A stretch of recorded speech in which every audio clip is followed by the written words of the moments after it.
Yes, yes, yes. It is a Castworthy podcast, and we are back. Some of us, or last week it was just two of us, so it's looking like we're all back. It is what is today's date? 24th. Sunday, March 24th, 1 week before he's risen, and hmm? Allegedly. I mean, yeah, that's the story. That's the way the story goes. And just another episode. I'm Big Steve, aka Last of a Dying Breed on the X Machine, formerly known as Twitter, joined by the VP of some research, usually research that he appreciates. Um and just the two of us today so far. No EJ, no whereabouts, no check-in.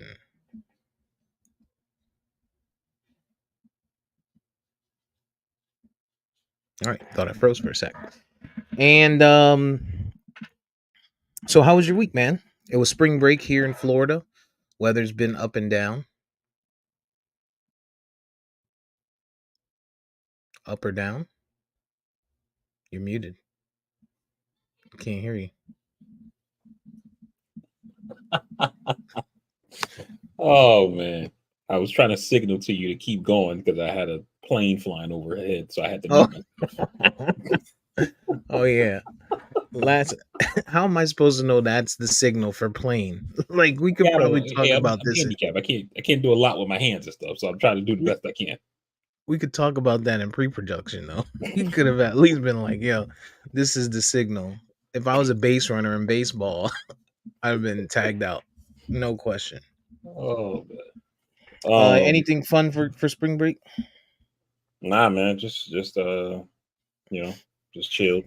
We're actually going today to hope. I'm looking outside. I don't like the way it's looking, but the plan is to go to get fitted for the prime outfit or whatever. So I'm hoping the weather holds because I want to actually go to that. And so we'll see. Why would the weather stop that? Because like I have to go out in my chair to try to get transferred into the car. Like that takes time. So if it's raining, we get Gotcha. wet up doing that or whatever. So Gotcha. Well, if it makes you feel any better, looking at the weather app, it doesn't call for any rain today. And looking at the radar app, because this is what I've been doing all week when planning for the beach, uh, no precipitation rolling in. So you should be good to go. But that sounds fun. Is TJ excited? yeah, I'm just I'm hoping that he's not doing anything crazy because I've the stuff I've heard is like I don't know if that's gonna be a good idea. I was gonna say you're gonna let him wear like tiger stripes or something I mean, wild. it wasn't that crazy, but he was talking about wanting to wear purple. I'm like, the fuck, Excuse me? Like yeah, full purple or like yeah. And then his mom was like, I don't know if that's a good idea. And then so now he switched it up and said, like black slacks and purple uh jacket? like a purple jacket or whatever. That'd be fire. Yeah, Like it's but if you could find like a purple jacket that has like the black like collar, flipped out collar, yeah, the kind of to lapel or complement whatever it's the called. to complement the black pants, that would look dope. Yeah, But us girthy people, we should probably there's some colors we just shouldn't ever be in from head to toe. yeah, I've learned that over my years. Purple's one of them. yeah, Purple is one of them. Even like a purple sweatsuit. Like I had a purple sweatsuit one time, and I was like, I'm killing it. Did yeah. not did not kill it, not in the least bit. So, Yeah. um, but yeah, man, shout out to DJ, man. That's gonna be good for him. I think he's gonna enjoy it. When is prom? It's April 22nd, I want to say. April 20th. Ah, Nice and proactive. 28 days ahead. Yeah, All right. Well, good luck. I remember doing my prom shopping, and it's not always easy. And I'm sure. Well, I guess down here it's probably a little bit easier. I would think than like in Connecticut because it was a small town with like two mm, places to get suits or rent tuxedos or whatever you're trying to do from. So here in Florida, you got a bunch of options. You might have to travel a little bit or whatever, to different yeah. places to find the right thing, but it'll be fun, I'm I sure. when I went to prom, I actually found um my experience of getting my prom, suit tux or whatever, extremely easy. And then I later found out that, you know, I was actually being manipulated, and that's probably why I found it so easy. There you go. So, because I took my cousin with me because I have a cousin, me and her are the same age, so we went to school together, graduated the same year, everything like that. So we were like 3 months apart, Mm. and so I took her with me, seeing like, oh, she probably got a better sense of style than me, so let me get some help on this or whatever. I don't wear suits and shit, so she was like, I know they got a place, up on Biscayne, this is in Miami or whatever. I'm like, okay, cool. Oh yeah. So we go to the place, and I'm looking at stuff. I try on a couple suits, couple tucks or whatever. She's like, what about this one or whatever? I like this. I look, I'm like, okay, this is cool. I'm like, yeah, I like this or whatever. All right. So she was like, what do you think? I'm like, yeah, I'm gonna get this or whatever. So, get measured up, whatever, get the shoes, everything. Okay, boom, we leave. Some time goes by, it's time for the prom. And so I go get my date, who's now my wife.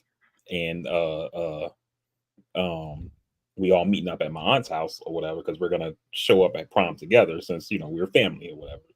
Me and my date, her and her date or whatever. And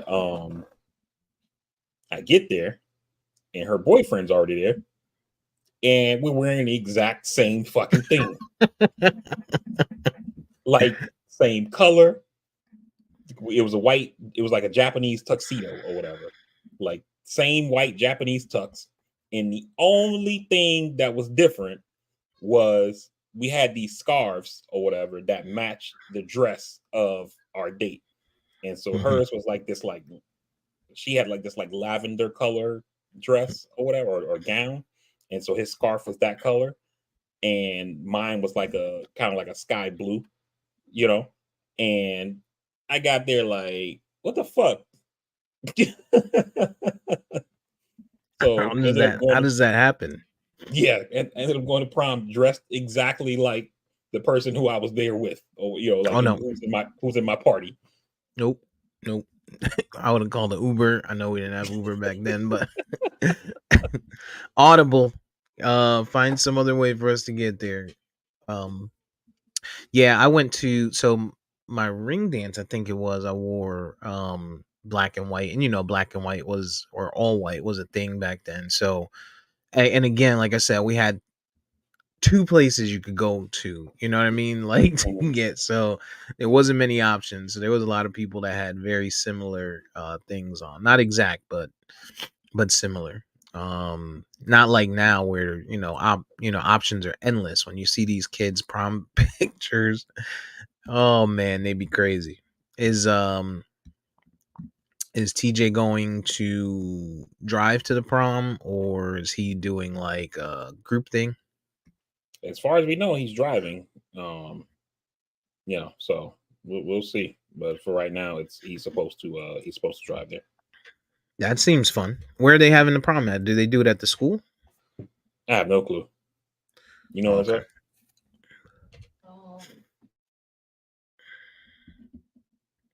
Yeah. It's at Ours, a I forget. hotel. I don't even remember where all my stuff was at. Where either of them were at. I know they weren't at the school though. It wasn't like Yeah, a school gym or anything crazy like that. But well, that'll ours be was huh? ours was at a hotel. His is gonna be at a hotel, like a Hilton or something like that. But it's gonna be at a hotel. Ours was Yeah, at they the DoubleTree down in downtown Miami. gotcha. They just rent out a Probably rented out an event space for them and shit. Yep. Well, that's gonna be interesting to hear about. I'm sure. Uh, Speaking of being bamboozled, I watched the Freaknik. Well, let me rewind before we get there.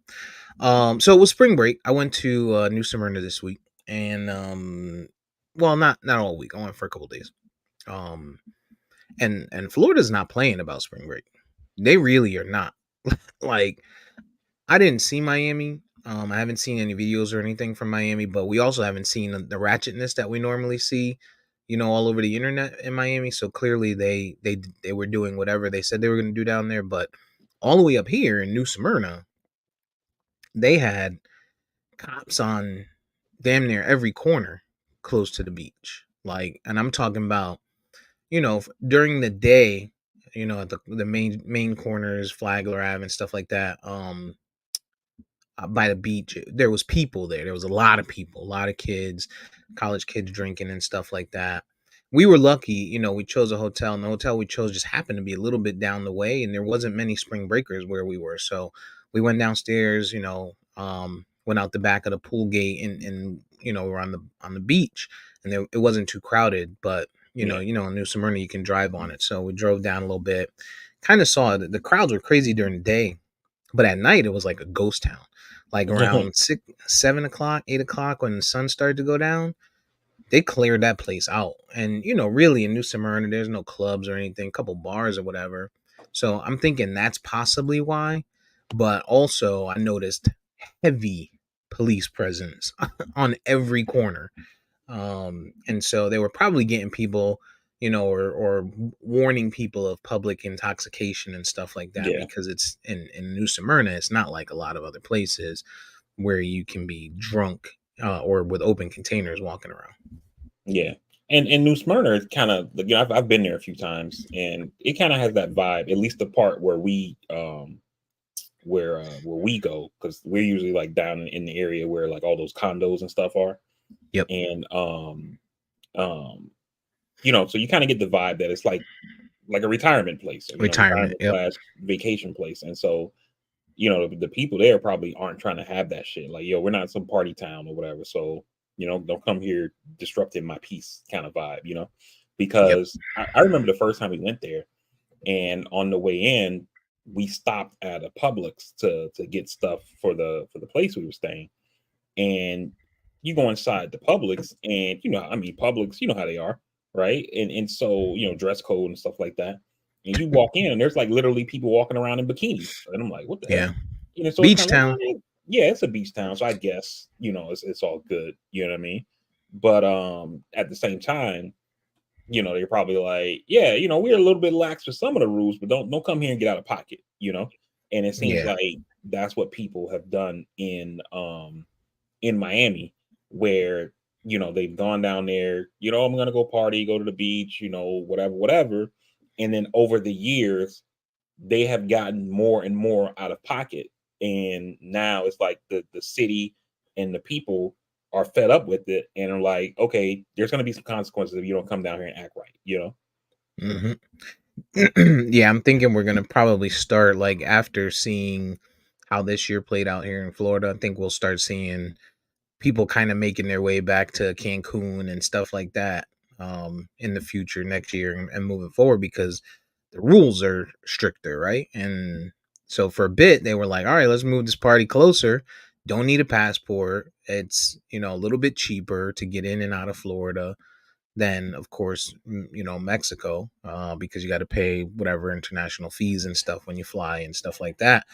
So I think we'll start to see people kind of moving back into those spaces, Jamaica, Bahamas, Mexico. I mean, I think we'll still see them here, but I'm telling you, like, during the day it was busy, and it was busy, and it didn't seem like there wasn't a lot of open drinking. Like, you didn't see people walking around with cups and, you know 12 packs in their hand and stuff like that. I'm sure they were drinking out of the red Solo cups and stuff, but it wasn't disorderly at all. They were having a good time. Kids were having a good time. There was big groups and shit, and lots of, you know, uh, flesh. Uh, I'll say, but but it wasn't like it wasn't ratchet. Not like the spring break that I came to that kind of made me move here. But then again, the theme of spring break that year was Mardi Gras, so it was like everywhere you went, chicks was just flipping their tops off, and I'm like, oh, this is what Florida's like. Yeah. And And the thing right. is too, like when you go down there, whether it's like for spring break or Memorial Weekend or whatever, if you go in the daytime, it's a little bit more chill, you know. Hmm. People are out there, you know, like showing off, you know, the chicks are, you know, not that dressed or whatever. People, some go to the beach, some are day drinking, you know, like wet willies, stuff like that. And you know, people are showing off their cars, you know, rims and sound systems, all that stuff like that. And then you know that's kind of like the gist of it or whatever, you know. But then when you go at night, it seems like, you know, one, those same people, some of them are like still there, they've been there all day or they left and came back, so now they're more intoxicated. There's more shit happening where, you know, there could be fights and you know all kind of crap like that. And it feels like that's the part that has gotten more like out of control. Because when I used to go down there for Memorial Weekend, um, um, you know, it was a lot of people there, and you always it always felt like something could pop off, but like nothing ever did. At least in the areas where I was when I was down there, you know, and maybe Right. something happened and just you know this is like pre social media, so I couldn't see like, oh man, this thing happened on Collins while I was on Ocean or whatever, you know. Ocean. Yeah. And so you know, but now you kind of can see everything with the way stuff gets posted on social media and goes viral, etc. So you know, so I'm not saying that stuff didn't happen, I just wasn't aware of it. But now it seems like it's everywhere, and then with the way that stuff can go viral, you know, the city can then get this perception about it that, oh, this is a place that people go and they tear it up, it's not safe. You know, I wanted to, you know, I live in Wisconsin, and I was going to go to Miami for spring break to, you know, chill on the beach with my kids, but I don't know if I want to go down there. You know, and it's like, yeah, we're getting tourist dollars from all these college kids who are coming down from wherever, but then we're also losing it from that family of four that just wants to get away from the snow because, you know, it's still snowing in Wisconsin in spring break or whatever. And you know, it seems like they're going to say we're likely going to choose the family of four. You know, Yeah. so And the cost of cleanup and the cost of overtime for police and stuff like right, that. Like, sure, we're making money, but how much of that is real? Are we netting? You know what I mean? How much of it is mhm, net gain versus are we turning around and shelling it back out? So, exactly. um, yeah, no doubt, no doubt. Nothing like the spring breaks that I'm used to, and surely nothing like Freaknik, which, by the way, when I was talking about Bamboozled, I watched the Freaknik documentary on Hulu, and let me tell you, that documentary is literally the biggest crock of shit that I've watched this year. They misled the fuck out of us. They misled the hell out of us. They misled us to think, yo, there's gonna be a Freaknik doc. You gonna be watching Freaknik. You know what I mean? No, no. The documentary is more, and I get it. Like I wish they would have just told people this is what it was ahead of time. But it's more of, hey, this is what Freaknik was initially, what the intention was. It turned into this a little bit. The Olympics came, and then we got a bad name and all this other stuff, and this is what was going on in Atlanta.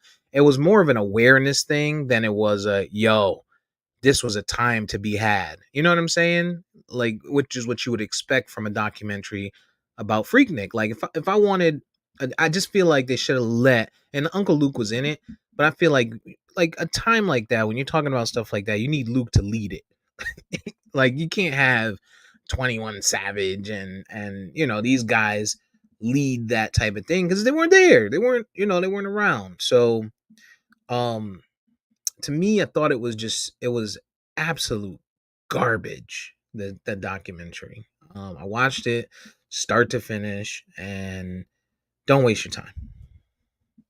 Damn.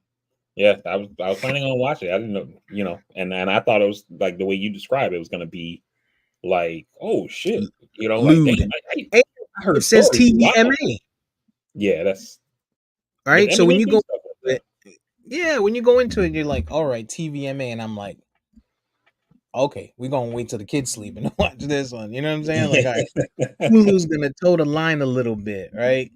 Man, that shit was ass. It was Yeah. ass. And maybe I don't know if it had to do with they did highlight the group of people or the individuals who kind of kicked it off and how it got to the name Freaknik and stuff like that. And maybe that's what they wanted. Maybe they didn't want it perceived as this, ratchet uh, you know, collection of black debauchery that took place.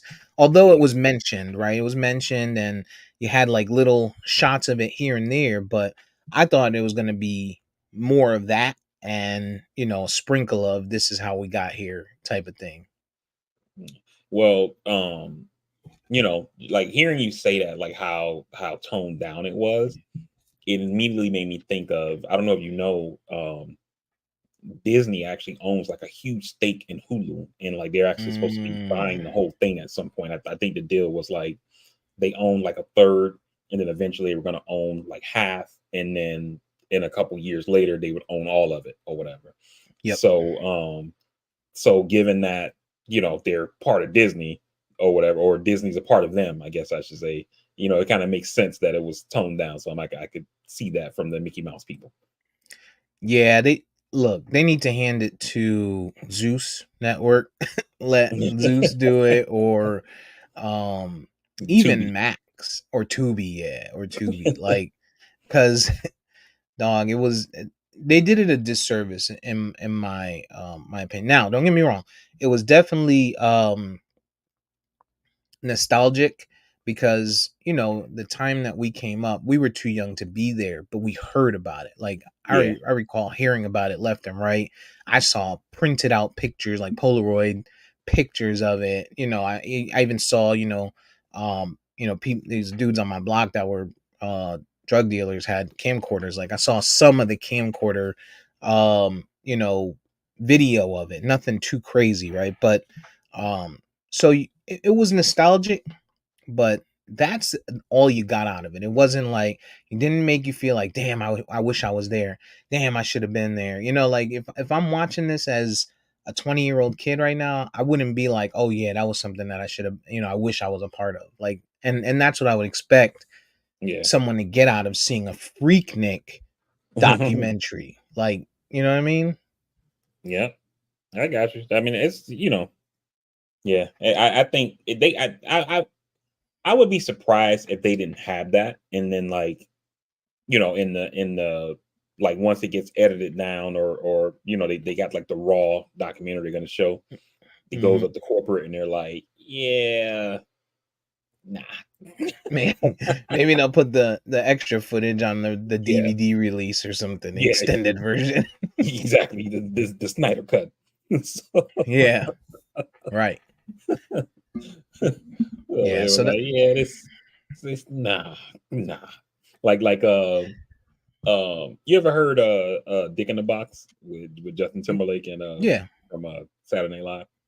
Like I read this thing about like how that whole thing came up, and it was like they were trying, they wanted to do something, and they were like sitting down all week like coming up with ideas, and finally it's Friday, and they were like, it was like Friday like morning, but like early morning. It's like 2 o'clock in the morning, and one of them comes up with the idea of Dick in the Box, and Mhm. so they like literally write the song at like 2, 3 o'clock in the morning. They get done the Friday like morning. They send it over to the SNL people, and when they see the script, they're like, like we got to run it up the flagpole. And Yeah. so they run it up the flagpole, and then the people at NBC was looking at it like, I don't know about this shit. And then so they finally approve it, but then they say they have to bleep out the word dick. So that's why if you listen to it, like even when you like, it's not that they like there's a dirty version, or like any version you find is always gonna have the bleeps or whatever. And Gotcha. um so they air it, and then they're worried as hell after they air it, because they're like, man, are we gonna get hit by the FCC and all this kind of stuff like that or whatever. And at this time, when Dick in the Box comes out, I think it's like 2006, I want to say. And this is like early days of YouTube. And the Dick in the Box video was, I think it was the first, or if not the first, it was one of the first videos that ever went viral. And it's kind of how we came up with the term viral, basically. And they Yeah. were like, holy shit, and they started doing all these crazy numbers. And for a couple years, it was like the most watched video on YouTube. Um, um, and so at that point, they were like, okay, we got something here. And then that's why every time they brought back Justin Timberlake, they would do like another like thing. And they did Mother Lover, and then the one Hmm. with Lady Gaga, whatever. But anyway, my point is that they come up with this concept that's like super funny, is entertaining as hell, and then it gets ran up the flagpole, and the people in the executive office is like, nah. Nah, you're not having that kind of fun. Not on my watch. Yeah, that's what I think happened. It had to be what happened with. There's no way anybody sat down with the idea of, let's do a documentary on Freaknik and let's make it the backstory of Freaknik. Like, nah, ain't no way, ain't no way. I just you, they did it a disservice, man. They did it a Yeah. disservice. Maybe, I would say I would say, maybe watch it if you're interested. If you were interested, still watch it. But temper your expectations a little bit because it ain't that. It ain't that. Um so, and then of course once you get into Hulu, you get into this cyclone of documentaries. Like, I feel like that's where they're kind of making their mark right now. That's kind of where they're living at, is the Trying to docs be more Netflix. so. Yeah, I mean, they got True crime some shit. shows and stuff, but I'm thinking it's, a lot of docs. I watched two other documentaries while I was there. One of them, which is quick, and I think you talked about this one. I'm not sure if it was you or EJ. It was the Subway one about Jared. Oh Uh, yeah, yeah, yeah. document. I watched Yeah, I that talked about that. one, and Jared's a pig. Yeah. Jared is a disgusting pig. I don't know how much jail time he got. I think Um. he got like 20, 30 years or something like that. Okay. All right. I'll look it up real quick while you're talking. Yeah, I want to make sure that it's enough. Jared Fogle, for those who don't know, is the guy who was extremely overweight and went on the Subway diet, where he was eating a turkey sandwich midday and then a veggie sandwich in the evening, and that was it basically for something like 6 months or longer, and he lost something like 245 pounds, and made this big splash, and that's when Subway did their whole weight loss kick type of thing. And then a lot of people were impacted by it, but he turns out to be this disgusting animal where, he starts this quote unquote relationship with this woman who's basically giving her side of the documentary, which led to him being arrested. And, you know, there's actual recordings. And it's just, he's basically into children.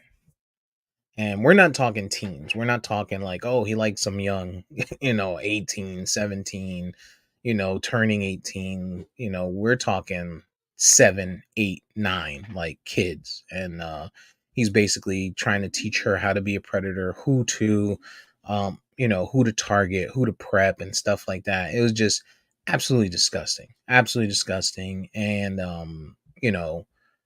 I don't know if there's long enough time for him to be sentenced um, to He was keep somebody sentenced like that off the street.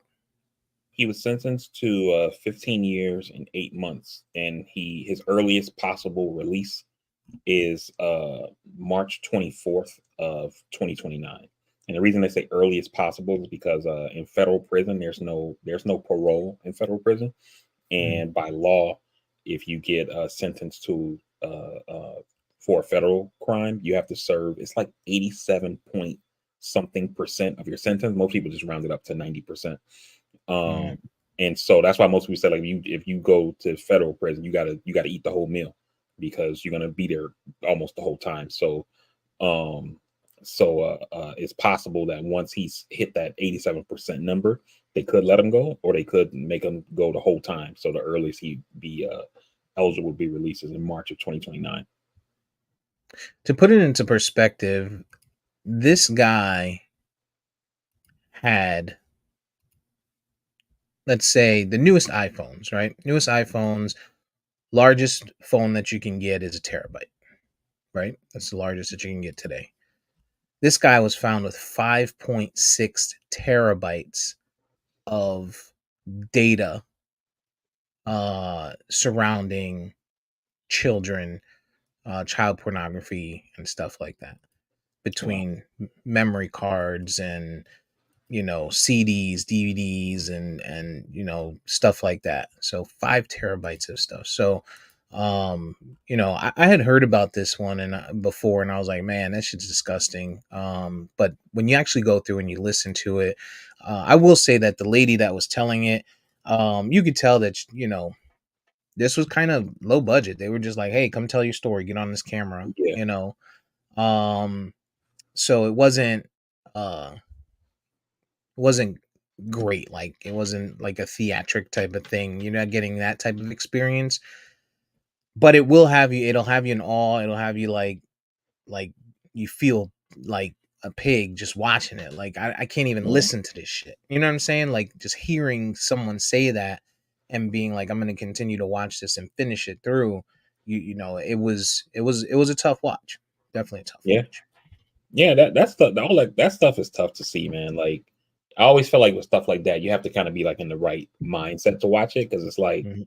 you watch it and then you just get pissed off of like because like when they're showing it, it almost seems like how did nobody not see this at the time? It seems like Right, everything was like there, and but you lived through it and you didn't like when you heard it on the news, it was like, wait, what? right. And so but then you watch the documentary, it's like, how the fuck did people not notice what's happening? So it's that shit is crazy, man. It's insane.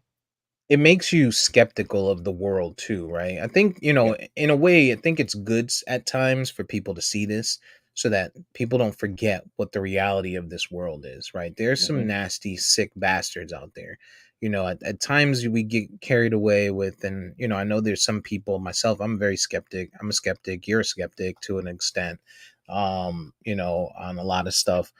But, some people are overly trusting. And sometimes you need docs like this to remind you how nasty it is, and also kind of recall how long ago this was, um that it took place, right? And so we're talking about from 2000 to 2015 was where he had his big campaigns with with Subway, and Hmm. in that window is where he kind of got you know, caught up. So this is 9 years ago, where the access was a lot less, right? Or even think about when it started. I'm sure this started probably prior to him losing weight and stuff in 2000. Yeah. So the access was even less back then. So today, just knowing that, you can go on the internet and search hidden camera. Like I was watching.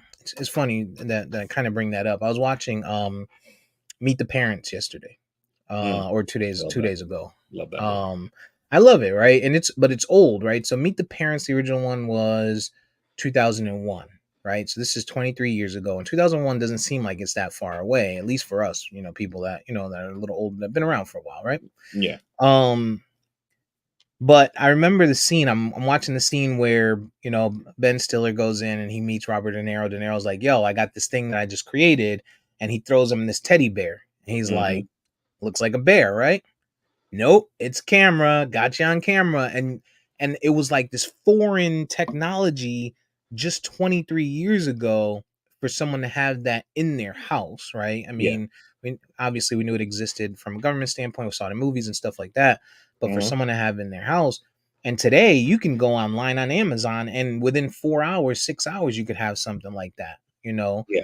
So I say that to say, be cautious. I did see something come out recently about like Airbnb banning interior cameras for people that are Airbnbing houses out because apparently those have been around and they've been allowed and people have been seen doing stuff, right? Yeah. Or walking from one room to the other, going from the bathroom. Oh shit, I forgot my whatever in my, I didn't get a towel. Now they're walking through. So they banned that. And it's just, it's the kind of the world we live in that, we just Yeah. gotta be mindful. And I've seen, like videos on YouTube that'll come up and just say like, you know, if you go to an Airbnb or a hotel, this is how you can check for hidden cameras or whatever, Hmm. and they sell these devices that you can like scan for a signal and all that kind of stuff like that. And it's ridiculous that it's gotten to a point of where people have to be like, if you think about like back in the time that you're talking about with like Meet the Parents or whatever, the time of that movie 2001, if you got a hotel room, the only thing safety wise you had to do was put the latch on the door when you Right. locked it, when you was going to bed or whatever, and that was basically it. And you really didn't really even need to do that, but maybe it gave you a little bit of extra comfort to put the little latch on the door, and then you go to bed or whatever. But now with this technology, you got to latch the door, and then you got to come in and do a search for signals like you the NSA or the FBI or something, and it's take all these precautions. Like even if you think about the Aaron Andrews thing, that dude Hmm. filmed her in her room from the peephole by Right. getting a camera that was designed to like reverse the image and make it look like you're looking out the peephole, or like reverse the peephole image, so that way even when you're looking in, it didn't like look all small or or whatever, you know what I mean? And so even like that kind of, it's just it's amazing, man, like the way that society has gone to where it's like you're not safe anywhere. Like remember the people used to do those what they call them when they put like the camera on the shoe and like get like go behind a girl like on an escalator or something if they were wearing a skirt, Hmm. Hmm. up skirt. That's what they called it. You Hmm. had shit like that was happening back in the day, and it's like now, like that upskirt thing that looks like amateur hour compared to these Right. people who were putting cameras in hotel rooms, and then that shit is uploading to the cloud and all this kind of Dog. Not only that, like, and so that, for people that are not technically inclined or technically savvy, like if I had a daughter and she was going on like a vacation or something, let's say she was 17, 18, whatever, she's going to spring break. First thing I'm telling her is, or I'm doing is buying her a hotspot. So for those listening, get a hotspot, you know, or up your data package. And if you're staying at an Airbnb, just disconnect the router, unplug the internet, because then they can't upload anything, right? They Mhm. can't upload anything to the cloud. They might, unless they have physical storage on the camera, they're not going to see anything and you're not going to end up on the internet and they're not going to be able to see you, right? They can't scan your data. They can't, grab your phone information because you've now connected to the Wi-Fi that you're trusting in an Airbnb. Like there's so much stuff that people don't think about when you're talking about safety beyond physical safety. From a technology standpoint, the minute you come into an Airbnb, let's say, and you connect to my Wi-Fi network, if I'm the Airbnb owner and I have ill intention, I can grab everything from your laptop, from your Yeah, phone, whatever it is, right? Because you've now given me access. So people just have to be aware of that, or say, hey, look, do you have internet here? Yes. All right, well, bring a router with you and then plug your router into the back of the modem, and now they can't get to you because they don't have the Wi-Fi password, they don't have the network password. These are just things that people have to think about. And it's unfortunate that if you're not in tune with technology or how this stuff works, you're at risk. and it's funny that you say that because like when you started talking about like when you first started that and you were like bring a hotspot or whatever, I'm in my mind I'm listening and I'm thinking like where's this going? Because I'm a young guy just like you, and I didn't even understand like what the fuck is he talking about or whatever. And then like once you bring it home and make the point, it's like oh okay, so a lot of people probably have no idea about stuff like that. And like after you said it, I remember I saw a video on YouTube where a guy was saying like the basically the same thing you said. Once you connect to a Wi-Fi, or he even did it where the people who put the like the fake like charging stations and then you plug into the USB or Yeah. whatever. And he was like, as soon as you connect your phone to it, they're in your device and they have full access to anything that you open. You're punching in passwords or whatever, they see it all. And so hearing you say that just made total sense. But so you're saying like if you go like you got your own home Wi-Fi router, when you get Mhm. the Airbnb, you can go, you just disconnect their router from their like internet cable, plug the internet Mhm. cable into yours because it's really the cable that's active like for the internet and not necessarily the router. And Right. then you're just using their signal on your router, and then they don't have any access to your stuff at all. Right. Right. Okay. As long as it's like a two box solution, right? So you bring your and even if it's not, you bring a router, you plug that router into, like you said, into the back of their modem, and then you have your network set up. It might be VP's network, right? Hmm. With your password. They don't have that password. Nothing they can do will allow them to get into that network and connect to the devices on that network. They could kick it off, right? They could log into their equipment from a remote location and kick your router off or disable it or block, the MAC address or some type of MAC blocking and stuff like that to where now you can't connect, which is Just, I fine, just but got to that's give the still game away. that's it. Right, exactly. Right. So now they're like, oh well, there's a problem. You can't connect to the internet. You have to use ours. All right. Thanks. I'm gonna just use my cellular data. You know what I'm saying? Yeah, Like that's the type of thing that people just have to be should be aware of, and we forget it because it's every day. You go somewhere and they're like, oh, the Wi-Fi password is John 12345, and you're like, okay, hey, we got Wi-Fi in the Airbnb, and you're yeah, not thinking I need to protect myself. And similar to what you said, their charging port. Oh, they got a charging port there. They got charging ports all over the place. That's great. yeah, This is what we're looking for is convenience when we're looking at going to rent a place, right? Oh, the convenience of being able to be in the kitchen and just plug in. And now I can go to the next room, and if my phone's dying, I can just plug in. A lot of these Airbnbs are run by people overseas, and you just don't know what their intention is. yeah. And So, and even though I'm not super tech savvy, usually when we stay in Airbnb, when I use the Wi-Fi, but when I have to like do something like in my banking app, I usually disconnect from the Wi-Fi and do it from my cellular data. yep. Um, um, so that's the one precaution I've taken, but I still, be on the Wi-Fi or whatever. So, but that's a good. I'm gonna let my sister-in-law know about that because she uses Airbnbs like all the time, and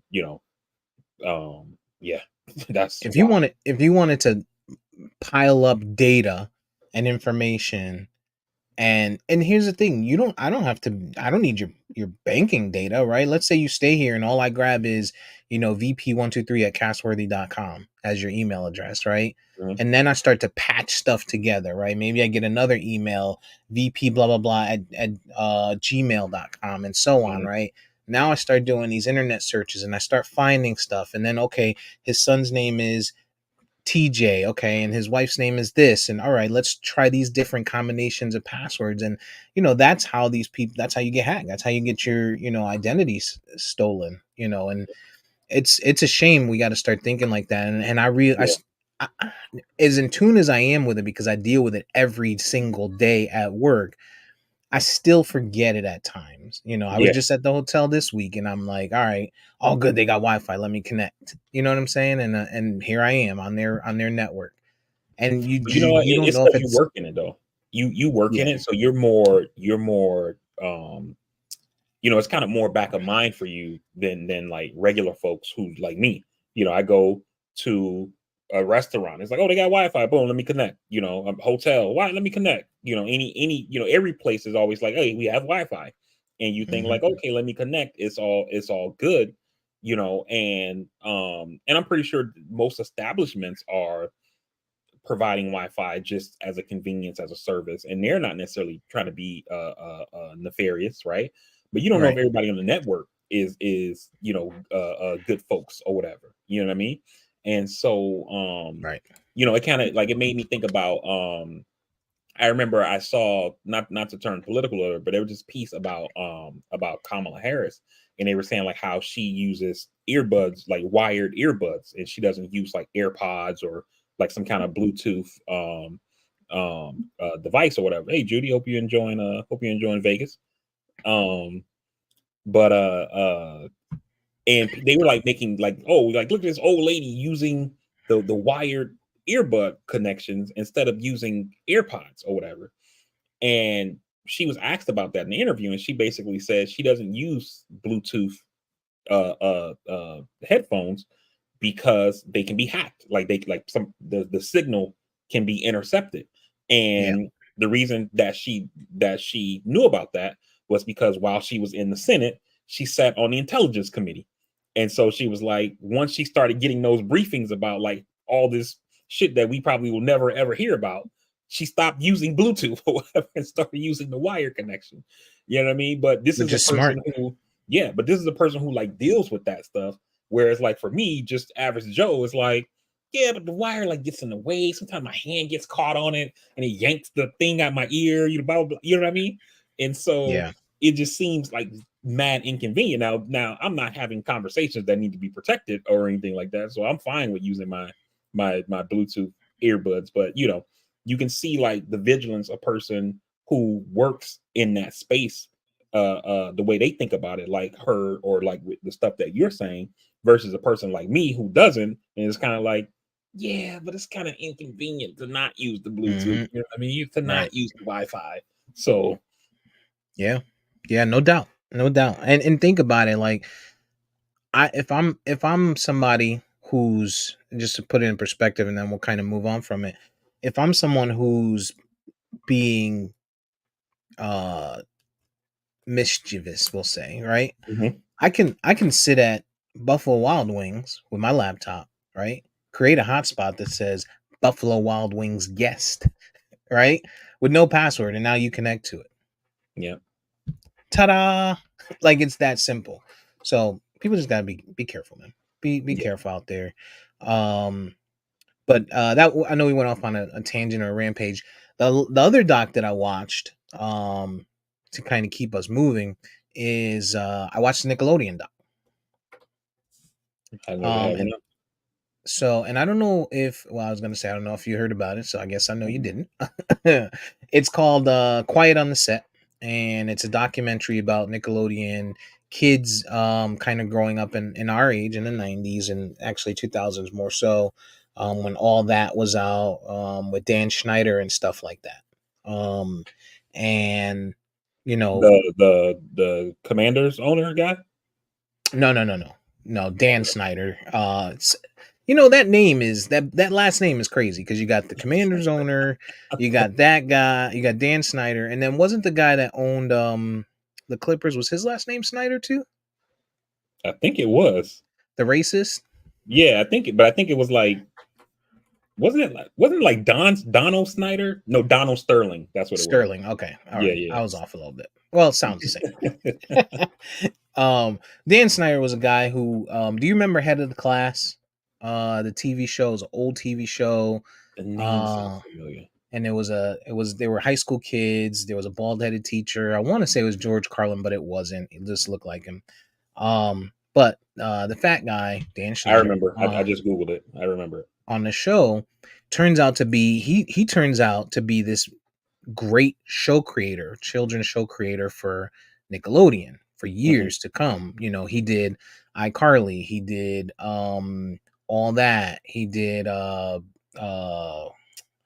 what was the other one? The ones with Ariana Grande, and a bunch of other child stars, Drake and Josh and stuff like that, right? Okay. Um and I would say watch it. Go watch it. I don't want to spoil it too much for you, but I'll tell you it's crazy. It's crazy. It'll have you sitting there like, what the fuck? Like, there's a point where Ariana Grande is in there and she's probably no older than 12 at this point, and Okay. she's laying on a bed, like leaning off the end of the bed with a bottle of water, and she's like, "Oh, I want to drink. Oh, look at me, I'm all wet." And she's dousing herself in water. And Hmm. I know that sounds innocent, but the lead up to it, as you start to see, they got little girls in there taking, squirting ooze on their face, right? And then one of the girls was like, "Oh, they said that was a cum shot." Like it was like it's like that, dog. It's Wow. like that. So much, and quick spoiler, but the dude that played Drake on Drake and Josh, Drake Bell, Mhm. he was also, found with inappropriate text messages to a minor, right? Um, a few years ago. Well, turns out that there was like a stage or a talent manager who worked there, and he was molesting Drake Bell all the time that he was working there. So it's a interesting story. Dan Snyder, the guy who was writing all these shows and stuff, he wasn't part of like the sexual activity and stuff like that, but they were more highlighting how he was inappropriate to the females on set, regardless of age, telling them to massage him and stuff like that. And when Yeah. he was writing shows, that example, there was a black guy on there, and they said that there was uh, a video that they had him do, and they were saying he was going to be the youngest rapper of all time, right? And he was baby fetus, right?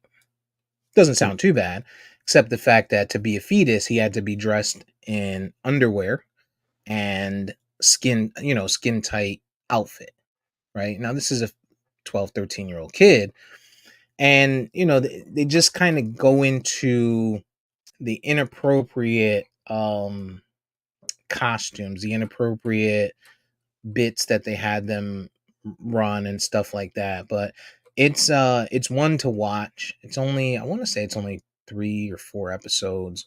Um and it's a hard watch, but it's a quick watch. It doesn't seem long because you're engulfed, and it's still nostalgic because you're seeing these shows and you're like, yo, I watched that.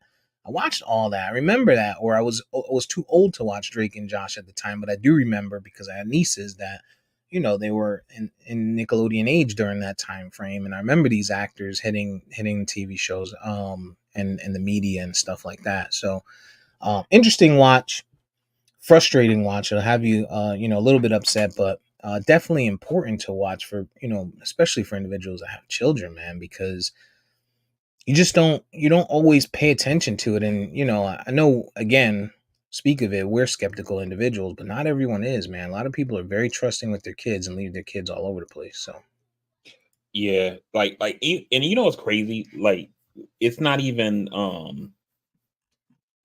it's not even really surprising to hear you say that about something like that happening at Nickelodeon. And just because of the stuff that's come out in the stuff with Harvey Weinstein. And I want to say it was Elliot Page, who's was Ellen Page. I believe that's who it was, but I could be mistaken. It could be a different actor. I'm not sure. But talked about when they were like 15, 16 or something like that. They had a meeting with Weinstein, and he was essentially trying to like get them back to the room when they were 15, 16 years old or whatever. And the person was there by themselves, but somebody had told them like, hey, just have the meeting. I think it was like a dinner meeting or something like that. Just have the meeting, don't go back to his room or anything like that. Like, let's keep everything like at the table, basically. And so to hear you say that this stuff was happening at Nickelodeon, like, is shocking, but it's not surprising given what we've learned, mm, about um the Hollywood and the entertainment industry as a whole, um in terms of sexual abuse and stuff like that. And it sucks that it happens to anybody, but especially like the fact of it happening to kids, it's right. just it's oh man. And I found myself, because we grew up in a time, numb to some of it, right? Not the child abuse piece, but there was pieces where they were talking about, they kept working, Like they kept the kids working like after hours. They would shoot for 8 hours or 9 hours, and then they'd be like, "Hey, let's get this last shot in," and then they would shoot. They would continue to roll. To do stuff, and they were just like, these are just labor laws, child labor laws, and stuff like that, right? And that was the piece that I was numb to. I was like, man, but sometimes it's the price of being a star. But then when you sit down and you really reflect and think about how it can impact a child who's sitting there working for 11, 12 hours, you know, um, not knowing the difference, not going to school, not getting their rest and stuff like that, it has a different feel. And then, now you sprinkle in a hostile environment and it just, makes it 10 times worse. So, but yeah, Quiet on the Set documentary. It's on Max, and I want to say it's also on Hulu. Um, I have to check that out. and yeah, it's about Nickelodeon. Definitely a good watch. Definitely something worth watching. Yeah, I mean, for me, while we're here, I checked out a couple things. I watched nothing like serious like that, but I watched that new Netflix movie, Damsel. It's supposed to be like a Oh, I fantasy watched that too movie. Shit was trash. with the So dragon. That's how yeah, they get you. That's how they get you. shit was trash, man. Oh my god! And what's crazy is that I saw the preview and was like, yeah, I want to watch this, and then I watched It, it and was like, the it fuck? was trash. Yeah, it was trash. Um, I also started watching Shogun on the Mm, FX show. That show is actually it's really good. EJ talked about in chat, like, it feels like white savior, kind of stuff like Last Samurai. And I don't really get that vibe from it. And for two reasons. One is the show is based off of a book. So it's not like it's like an original thing or whatever. There's source material that they're using. right. But two, to me, the white guy, I don't know anything about the book. I didn't want to read anything about it to spoil the show. So so I'm not sure if he's the main character or not, but I think he is, the way that like the show is presented. I believe that the white guy is the main character, kind of like Tom Cruise in The Last Samurai. But Right. I also think he's the by him being the main character in the show, I don't know if he is in the book, it allows him to be a plot device. And what I mean by that is that this show takes place in 1600 Japan. And so there are all these like customs and rituals that they do where this guy, you can see that he's clearly being used for exposition for things to be explained to the audience. Because if this stuff is happening with all these Japanese people or whatever, they Hmm. know all these customs and rituals, so it don't need to be explained on why this person is willing to do this thing or whatever. It's because that's what we do. Like, what do you mean why? Right. It's kind of like when you watch like movies about astronauts, and they'll be on the moon or whatever, and the guy will be like, hey, how far are we digging? And the guy's like, don't forget, we're supposed to dig 7.36 meters, because if we go just too much further, it'll create a gas pocket. Right. Them dudes trained for like 3 years on Earth before they ever even go to space. Like, you think he needed to ask that question? You know what I Right. mean? They're doing that to explain to the audience what's happening. You know what I Mhm. mean? And it can feel forced sometimes when they do it like that. So in this case, you have this white guy here who knows nothing about their culture, and then so you constantly have different things explained to him, and it's like, oh, okay, cool. That makes sense. I get that now. And Right. so I feel like that's why he's there, because they do have those moments where he kind of like one episode particularly where he like does something that saves the day or whatever. But Hmm. to me, the whole show doesn't feel like that. So I don't feel the way like you. But anyway, the show is very well done.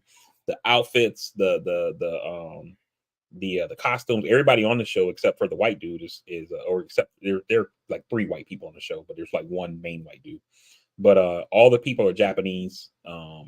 They say the costumes are very like specific to the time. They're It's very dubbed though, right? yeah, you can watch. I watched the subtitle version, but you can watch it dubbed as well. Oh yeah, I don't like to read though. Well, so on this one, I'm the same way. But what I like about this one, when you watch the subtitle version, is that how you watch some shows that are whatever language, no matter Japanese, German, whatever, Spanish, and the people are talking, and it's like this back and forth dialogue was like, and you're like, you're trying to like read or whatever. You got Yeah, to who's rewind who? it. Yeah, and for them, the cadence is like a little bit slower, and they don't speak Mm, in like these long like sentences and paragraphs. It's kind of like very short stuff, and they leave like enough space that doesn't feel like, like it was like this pregnant pause, but there's like enough space to like give you time to. I find myself, and I'm a slow reader, I find myself being able to read the subtitles and look up to see like the person's face to like get the emotion of the scene or whatever. So i'm right. i'm, I'm having no problems following. There's maybe been two, maybe three instances where I've had to like do the little 10-second backup to check to catch something. See But what for you the most saw. part, yeah, for the most part, I'm like following it without any issue. Got you. But Yeah, I but they might. do have it. They have it dubbed. If you watch it on FX or not FX, I'm sorry. If you watch it on Hulu, they have it the dub version in English, or you can watch the Mhm. straight up Japanese version with the subtitles. Yeah, I may check it out. Like, there's so many shows that like, I'm like, all right, I want to watch The Circle, Brazil and France and stuff, but they, they have the subtitles, and I'm like, all right, I'm not reading this shit. Yeah. So, And on that one, I uh, found out that the reason I found out it was a book, because I did Google. Like I said, I didn't want to read too much about it, but it's actually a mini series. So I think this season is going to be like the only season. So gotcha. so it's not like it's going to be like you got to dedicate years to it or something like that. And so far, if you So, want all the episodes are an hour, and so the latest episode is, I think it comes on tomorrow, and then it'll be available on Tuesday. So you're only 5 episodes behind. are they like fighting or like what? What is it? No, What it's is it? mostly it's a show. It's a drama basically. Oh, So okay, there's like, I think there's like two, maybe three fight scenes in all of the 5 episodes so far. But it's building up to something. Like you can see like there's some kind of war coming or whatever. You can see that, but it's gotcha. building up to that. Okay, I'll probably check it out. I remember, actually, the other day I was gonna turn it on before I went down my documentary rabbit hole. I was gonna turn it on, and then I looked at the art as I was in Hulu, and I was like, I don't know that I want to watch, kung fu right now. And it's a shame, though. It's a shame. That's fucked up on my part that I just assumed that anything, Japanese has to do with kung fu, but I Yeah. gotta do better. I gotta do And then better. they have a character that's going to remind you of Missandei from Game of Thrones. Her name is Mariko. She's a Mm. translator, so she's Japanese, and she speaks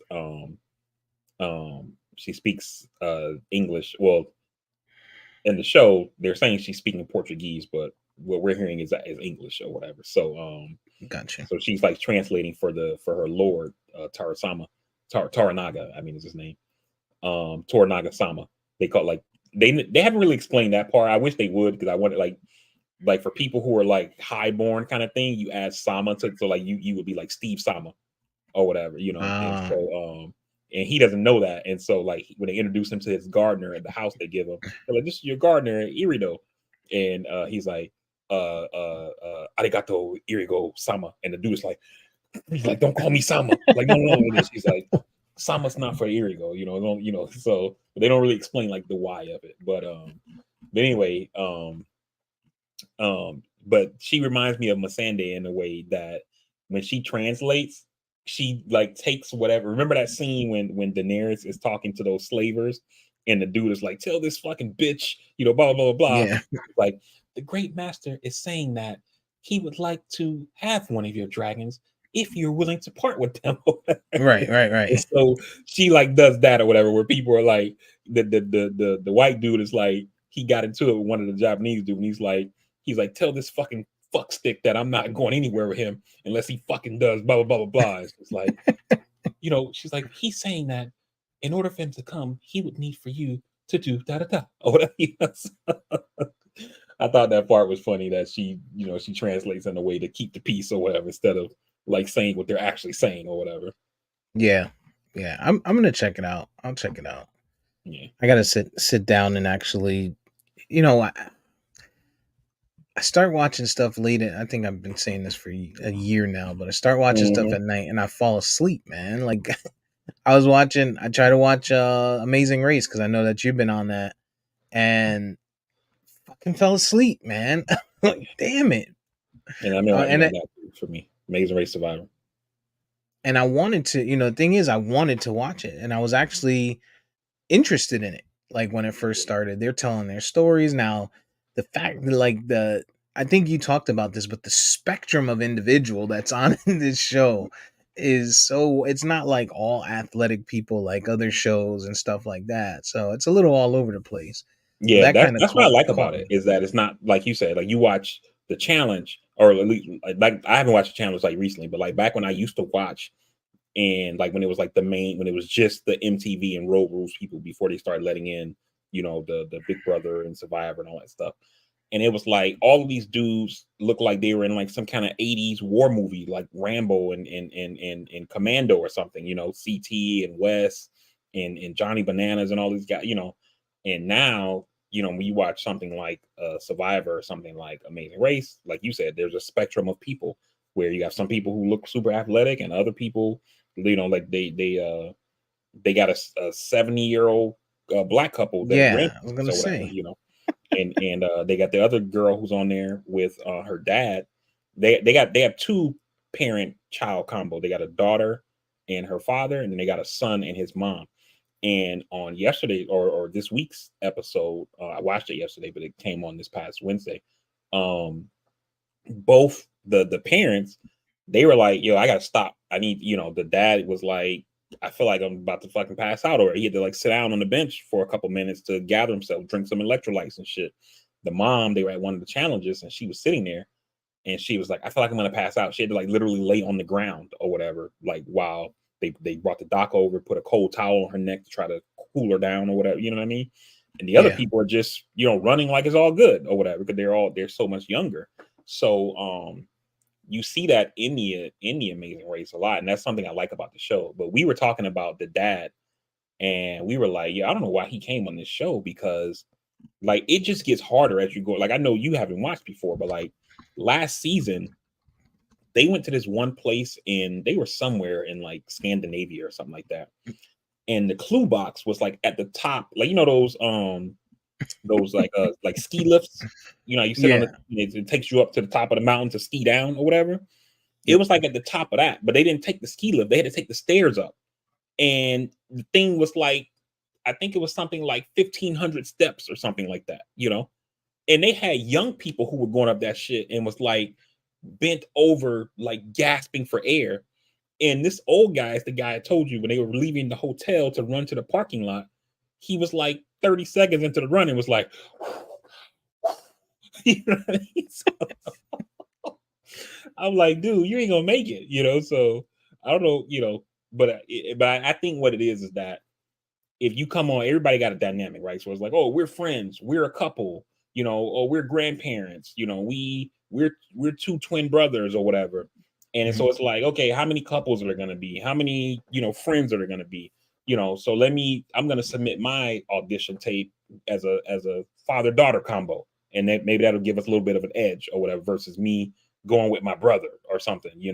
And so Right. maybe that was their plan to try to get on the show. Obviously, it worked, they got on, but I'm like, this dude ain't cut out for this. He ain't built for this. I mean, it ain't his You, fault. He's old, but like, I'm like, dude, like, you would think that the that the producers would be like, when they look at the casting tape, mm, probably not. yeah, Probably not. like, man, this But thing I is get it. They stepping don't out, homie. discriminate.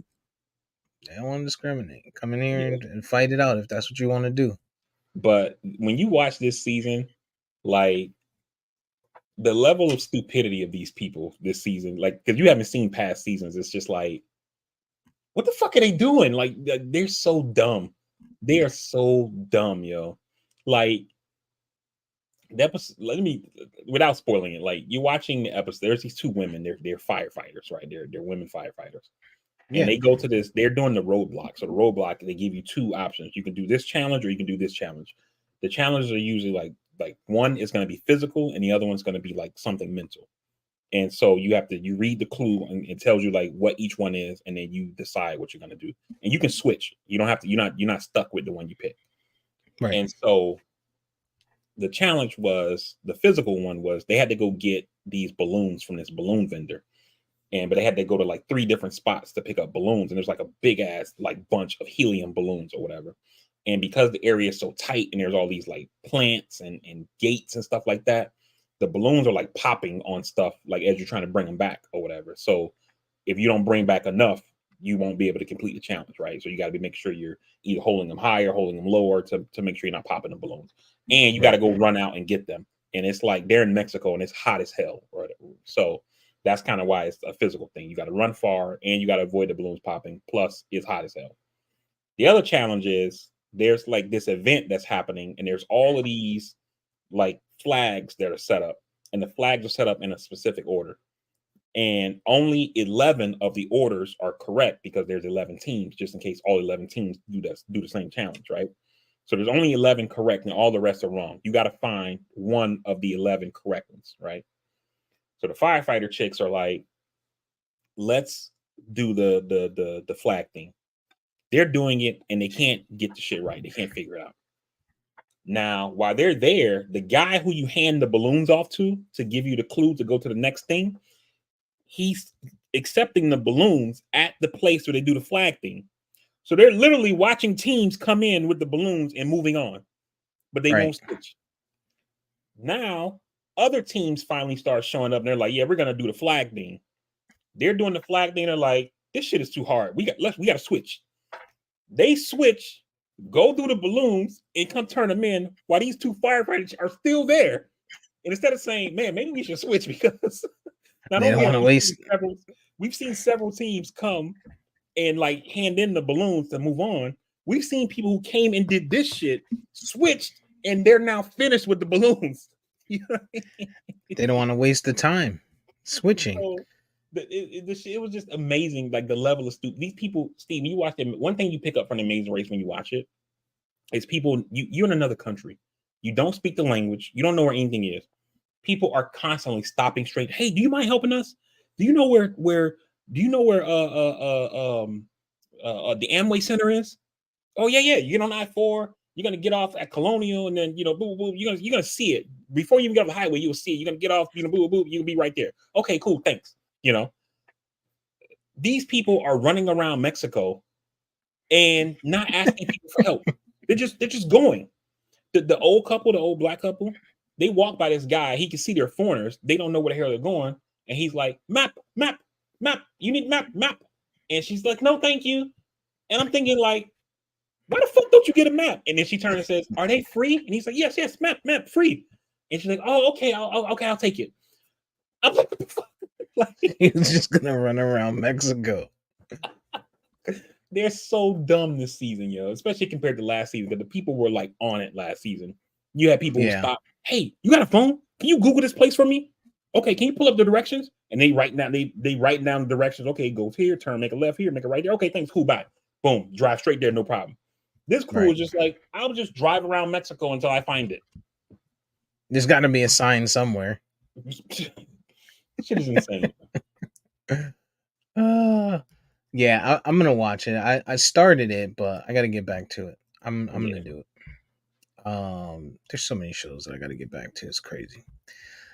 Um, let's see. Have you been following the Kendrick Lamar, J. Cole, Drake thing? No. No. Like I know Okay. it exists, but I don't know like the backstory or anything. Well, long story short, uh, Kendrick Lamar has been kind of missing in action for a little bit, right? Drake and J. Cole have been out there. They've been touring. They've been putting out music. Actually, Drake's been putting out music. Cole is just working on an album now. They were on a tour together. Everyone's kind of called them the big three: J. Cole, Drake, and Kendrick. Kendrick kind of been quiet for a bit. Well, Future drops an album, which, by the way, seems pretty good. I'm not a Future fan, but listening to it, I've liked what I've heard so far. Um, and there's a track on there with Kendrick Lamar. And Kendrick Lamar, The World, has perceived his bars as being directed towards Drake and J. Cole. And Okay. it's kind of sent the hip hop world on a spin. And basically, he's like, "Oh, fuck a big three. It's just me." There's a lot of other bars in there that are shots that you could tell at those guys. And the question or the world that people that the question that the world is wanting to answer is, when are these guys, or are these guys going to respond, and is this something good for music? Mhm. And me personally, I'm excited for it. I'm not a Kendrick Lamar fan either, but he gained brownie points in my book because I like the direct shit. Like, don't tiptoe, don't send subliminals, like, come right out. If you're talking to me, talk to me. And we saw it, like, with Pop. When Tupac came out, that was probably the most impactful diss record of all time. Like, when that bar came, that first bar, when you first heard it, Yeah. out of nowhere. Like, I remember going to school, on my way to school, and back then there was no text messages, there was no internet, there was no, I mean, there was internet, there was no, X, there was no Facebook, there was no MySpace. Like, nobody was like, "Yo, you check this out. Oh, all right, what's going on? Oh, look at World Star. Oh, what's that?" You had to Yeah. wait till somebody told you. And I'm on the bus, and they like, "Yo, did you hear about blah blah blah?" And I'm like, "No." Or actually, I want to say this was after school. It's after school. Yeah. You hear the track? No, I didn't hear it. No, I didn't hear it. Yo, you got to hear that shit. All right. So I'm like, all right. So after school, I go to the music store. I'm like, "Yo, do you have a mixtape with this on it? Like, where is it?" Like, dude gives me, this mixtape. I still remember it had an orange label on. I don't even remember who the DJ was. Like, none of that. But I remember it was an orange label. Get home, put the mixtape in, and no, I think I had my Walkman. Put in the Walkman and put the headphones on. I'm fast forwarding. "That's why I fucked your bitch, you fat motherfucker." Not Biggie. How dare you? How dare you talk to Biggie like that? Yo, that shit. Yo, I listened to it at least 6, 7 times. Like, I'm like, "No, no, fuck Mob Deep, fuck Biggie." I'm like, "Oh Yeah. my god, this," and it was unheard of. Like, Yeah. we saw this, we saw beefs before, Karis One and those guys, LL, but like, this was like, dog. Whew. So anyway, I'd say Kendrick Lamar was very direct. I mean, he didn't say names or anything, but I mean, he said "first person shooter," which is the track that J. Cole and Drake has together. Mm. So, he said that. He said something about "for all the dogs," something, and that's Drake's album name, "For All the Dogs." So you Yeah. know who he's talking to. So I Right. feel like we need this. We need this in hip hop. These are probably three of the best lyricists. Well, two of the best lyricists and one of the biggest artists. Drake probably um today, and it's gonna make for a good summer, I think. Yeah. I mean, I'm all for the rap beefs, as long as they don't get out of control like in the Right. '90s. But I'm for it. It's kind of weird that it's like Drake's been in a beef with everybody lately. Like, it started with me, like remember Drake, "Diss me, you'll never hear a reply for it," and then it's, the thing with Meek Mill, then the thing with Pusha T. Now, it's like, God damn, dude, Hmm. like, Yeah. what the hell's going on? Everybody want a piece of that. Like, Drake is he's a cash cow.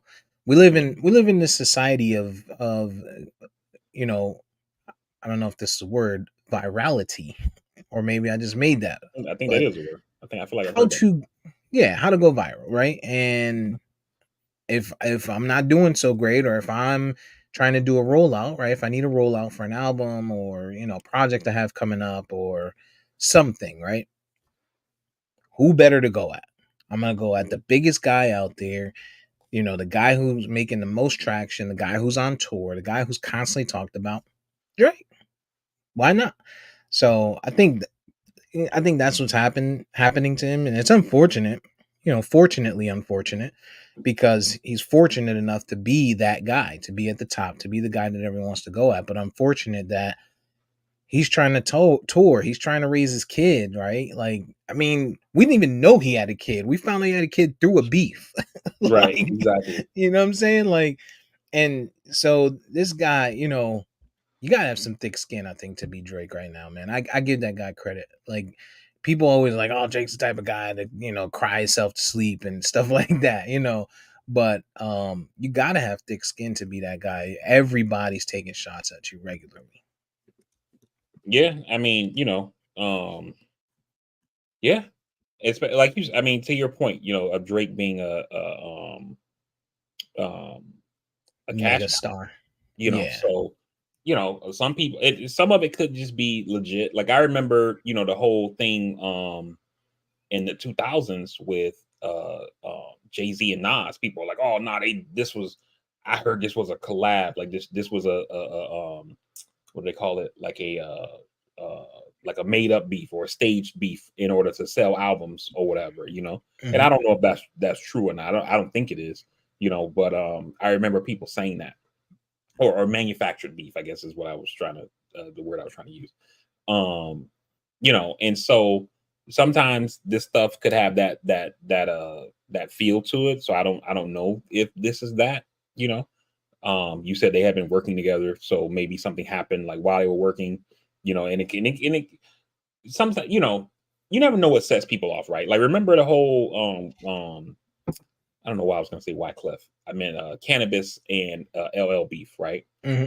And, according to Cannabis, he says, they sent the track over. He said the thing about, let me take the mic from your arm, blah, blah, blah, blah, blah. But LL took it as disrespect, you know. Now, that didn't sound disrespectful to me. I feel like he was like bigging him up, like, yo, you a legend, yo. Let me get the mic from you, or whatever. You know what I mean? Like you blessed the mic, so now let me get it, or something, like. That's kind of how I took it. But apparently LL took it as disrespect, and then came out, with the whole swinging Excalibur and all that stuff that he said about cannabis. Yeah. So sometimes it could be that, where it's just like a perceived disrespect, and it's like, yo, I can't let this stand. You know what I Right. mean? So, Right. you never really know what the origin of this stuff is, because we don't get to see all the behind the scenes. And like, they were on the tour bus, and you know Kendrick was eating, and Drake farted, and like all of a sudden it started this thing. So He said this or that. Yeah. No, but it's gonna be interesting to see if first if Drake responds. You would have probably liked the show that he did last night, because J. Cole was working on an album, working on a rollout. So he came off of some of the tour dates. They were down south last night in, it wasn't Miami. I want to say it wasn't, I don't remember where, but it was South Florida. And so Drake had Wayne there. So it was Drake, Wayne, and Little Dirk were on last night's ticket. But you would have appreciated to see Wayne. I would have liked to go to that. Like, if I hadn't already seen him, if I hadn't already paid to see him in Tampa, I probably would have went to that, because I would like to see Wayne. Like, I'm not yeah, a Wayne huge super mega fan or anything like that, but I do think he's definitely a good performer, good artist, not a great artist in my opinion, but and I wouldn't mind seeing him. I like watching entertainers. I like seeing shows and shit like that. So gotcha. And I looked it up for you. Virality is definitely a word. boom. That's what I It's be in all the doing. dictionaries. That's what I be doing, man. I'm just just I've been playing words with friends lately, so sharpening my sword. I haven't lost a game since I started back, which was 2 days ago. So about 4 games in, I haven't lost. So um damn, man, I'm reading through the internet, and I just kind of take us off track a little bit here, but um Planet Fitness stock just took a nosedive, crazy nosedive, because they had that whole transgender thing that happened last week, right? Did you see that in the news? No. Well, there was a woman in God, where was it? It wasn't Maine. It was somewhere in the Northeast. Um, but there was a woman. She films a video, And she's like, "Oh, I'm at Planet Fitness, and I'm in the women's room, locker room, and there's a little girl there. She's 12 years old, blah blah blah, and there's a man in here, right?" And Mhm. so she films this. I want to say it was last week or the week prior. And the guy's he's a transgender, right? He Okay. identifies how he identifies, um, but he's not like all the pictures they've shown of him, and as he's in the gym or she or whatever he identifies as is he looks like just just a regular old white man. There's no like he doesn't have any work done. He doesn't have any makeup on. He doesn't have long hair. He's not wearing women's clothing. Like none of that, right? Mhm. Um, so they're making Planet Fitness came out and was like, nope, we support it. We're all for it. He's transgender individual. He identifies as this. He's welcome in the women's locker room, right? So they made Mhm. this big ass mess out of it. This big, it's just the world we live in. She comes back, she does another video. I'm here again, blah blah blah. I'm canceling my membership, and it becomes this thing, right, on social Mhm. media. Well, anyway, because of that, um, apparently Planet Fitness stock has taken a dive, and I'm a little frustrated because we've been talking about options and getting, I've been talking about trying to get into options and stuff like that. And missed it. Missed the Yeah. opportunity. And actually as I'm looking at it, it's not as bad as the headline makes it the headline makes it look like it was horrible. It does say that the value went down 400 million, but when I'm looking at it, it's only down 34 cents. Yeah, I Don't mean, really move. 400 million is, that's a big number, right? So, like, is it 400 million of a billion-dollar valuation? Because Right. that would be huge, just 40%. Or is it 400 million of a 15-20 billion-dollar valuation? And it's like, yeah, I mean, it went down like 1%. Like, yeah. Yeah. I don't feel it's not even 1%. I don't feel as bad as I thought. See, when I'm reading it, see, the internet will play games with you like that. Yeah. I'm like, And dang, that's I why they missed do an that, right? opportunity. That's why they do that. So because had they told you, this story happened and the stock value plummeted, 0.34%, you're gonna be like, Okay, that sounds like a normal like day, like in the regular swing of things, going up or down on stocks, But it's like they lost 400 million in value. Like, whoa, Right. this must be impactful. That's a lot of money.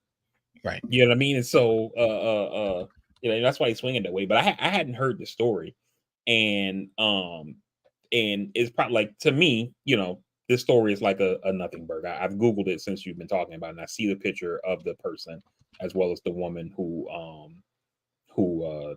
you know caused the kerfuffle.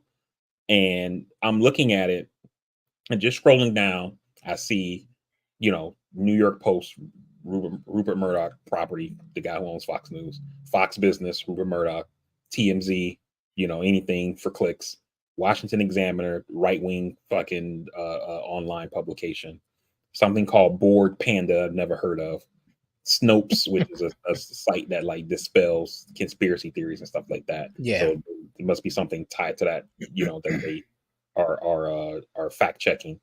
Newsweek, more of a standard publication, but I don't really fuck with them. Toronto Sun, don't know anything about them. They're in Canada, and then the Christian Post. Those are the top news sites that are talking about the story.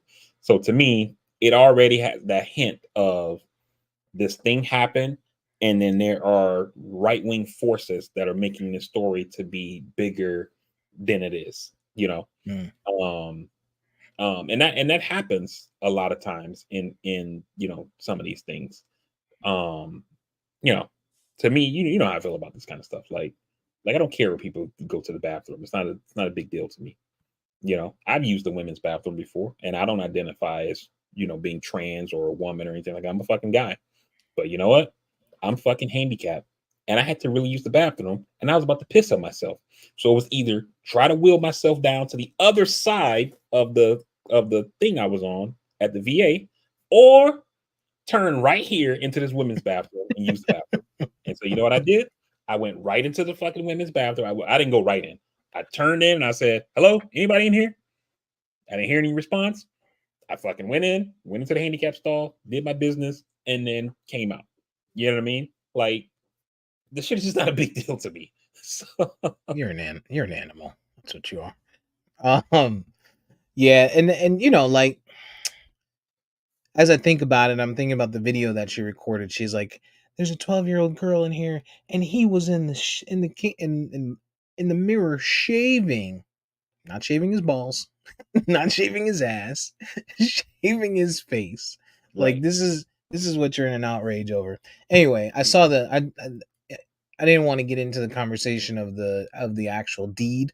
It was more I was hoping that I didn't miss out on an opportunity because I've been like we talked about off mic last week or the week prior, kind of watching and researching a little bit of how options work and stuff like that, and Hmm.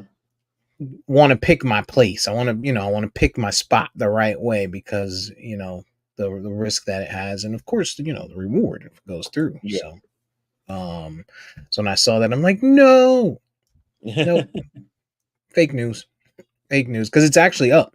I'm looking at it right now, and after hours, it's up. So Yeah. so there's that. So no loss there, no miss there. No. Um, And I just pulled it up here. It looks like they got a $5 billion market cap. So 400 million of 5 billion is, I don't know what the percent is on that, but it's not like this was some just under huge. 10%. Yeah, it's not a yeah. Okay, so understand. Yeah, so I mean, the 10% swing is, you know, it's kind of a big deal, but it's if this story is going to be like a nothing burger, I can't see it impacting the thing long term.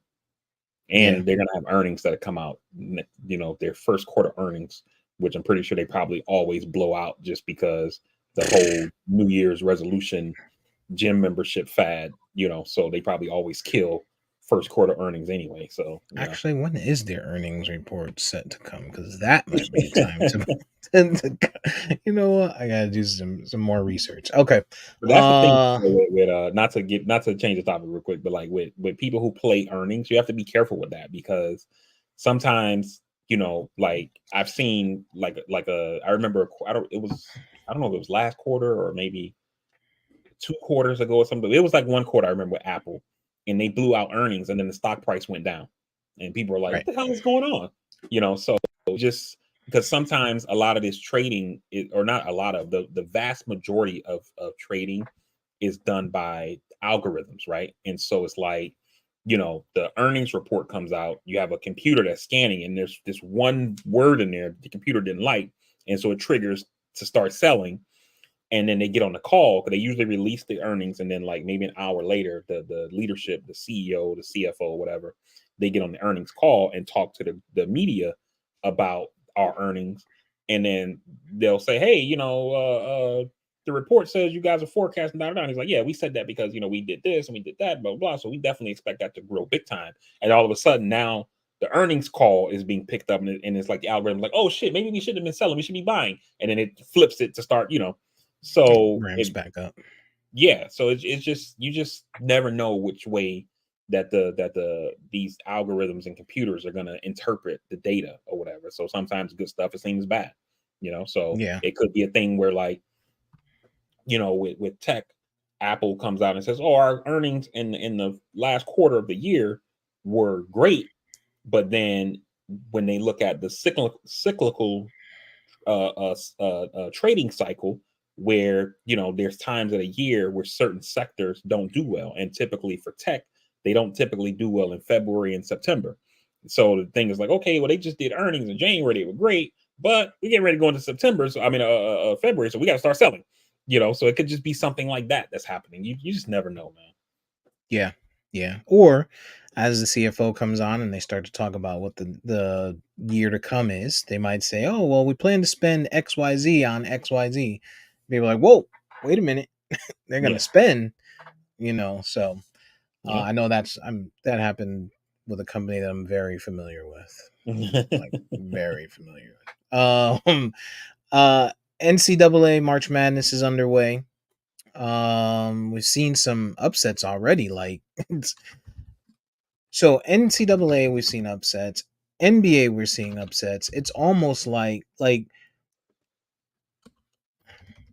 don't want to be a conspiracy theorist. I'm not the biggest conspiracy theorist on this, but there's some stuff like that would make people question stuff. There's some things Almost like the royal happening that family's in charge, huh? almost it's stuff that you would not think would have happened. So going back to let's see, Thursday, right? Thursday was when it started. No, Friday. Friday it started. Friday, March Madness. So you had UConn, of course, they won. Go UConn. Um, but the biggest upset that day, Auburn. Well, one of the biggest upsets. Auburn lost to Yale. Auburn was number 4 going in. Yale was number 13 coming in. They lost to Yale 78-76. That was a big loss. Correction, it started on Wisconsin, was it Thursday? Okay. yeah. Wisconsin lost to James Madison 72-61. Wisconsin was the 5 seed. James Madison was the 12 seed. But James Madison was 32-3. So probably could have seen that coming. Yeah. There was another one, though. Another big one. Yale. Pause. Yale of No, Auburn. no, that we saw that one. Let's see. North Carolina won. Hold on a sec. Kentucky. Kentucky got their ass Oh, whooped yeah. by Oakland, 80-76. You had that one kid, Jack Golke, hit 10 3-pointers for Oakland to beat Kentucky. Then they played yesterday, and they were actually keeping up with, I want to say it was NC State. Is who they played NC State. yesterday. Did they end up winning that game? NC State won 79-73. Oh, okay. I was gonna say we might have Cinderella story going. BYU lost. That's another one that was a little bit of an upset. Texas Tech lost to NC State, which was a little bit of an upset, but it just seems to be all over the place in NCAA in the tournament this year so far. As a matter of fact, after Kentucky lost on the first day, there was 0.01% of brackets left in, how they do that perfect bracket challenge. Mm-hmm. 0.01% after that loss, Let which are me let probably me the Oakland players. let me ask you a question. Why do you think that's happening? Like not the like somebody behind the curtains pulling the strings kind of conspiracy thing. Like, what do you think a real reason that's happening? Why NCAA is like that, No, like or why? Like we're upsets seeing and these stuff. upsets. I think there's a collection of things, right? I think there's people are underestimating individuals. I think going into it, if I'm Kentucky and I'm playing for Coach Cal and I'm always a top rated guy, right? I'm bringing in top prospects and I'm playing alongside top prospects. You probably think, we're playing this bum team, this bum school, and even if I'm not on my A game, VP is gonna be on his A game, so I just got to be on my B game. Then I Okay. show up and I'm on my C or D game, and then you're on your C or D game. But now these kids on Oakland are on their A+ game. This kid hits 10 3-pointers, and it's Kane versus Abel. And I'm sure there's other things around there, other things that are taking place. But what's your take on it? So I think there is some of that of underestimating your competition, because like we talk about in football all the time, sometimes when you play a certain team, this is like your Super Bowl, because Mm, you're not making the playoffs, so this is going to be the biggest game you play. It might even be televised nationally, in this case with the tournament, it is televised nationally, right? So there's that aspect of it. But I think the other thing is the NIL money, because mm, now if I'm trying to go to the NBA, right? So I want to be paid, right? So the best way for me to get there is to probably join one of these powerhouse schools like a Kentucky, like a NC State, like a Duke, etc. But now I can get paid before I go to the NBA.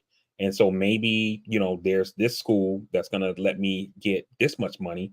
and I'm already good as hell. I'm already a star, so I'm gonna go there and get paid. And Kentucky already got a bunch of stars who are getting paid, so I ain't gonna get as much as I go there versus if I go to Mm, Oakland. Oakland or one of those other schools that pulled an upset or whatever, right?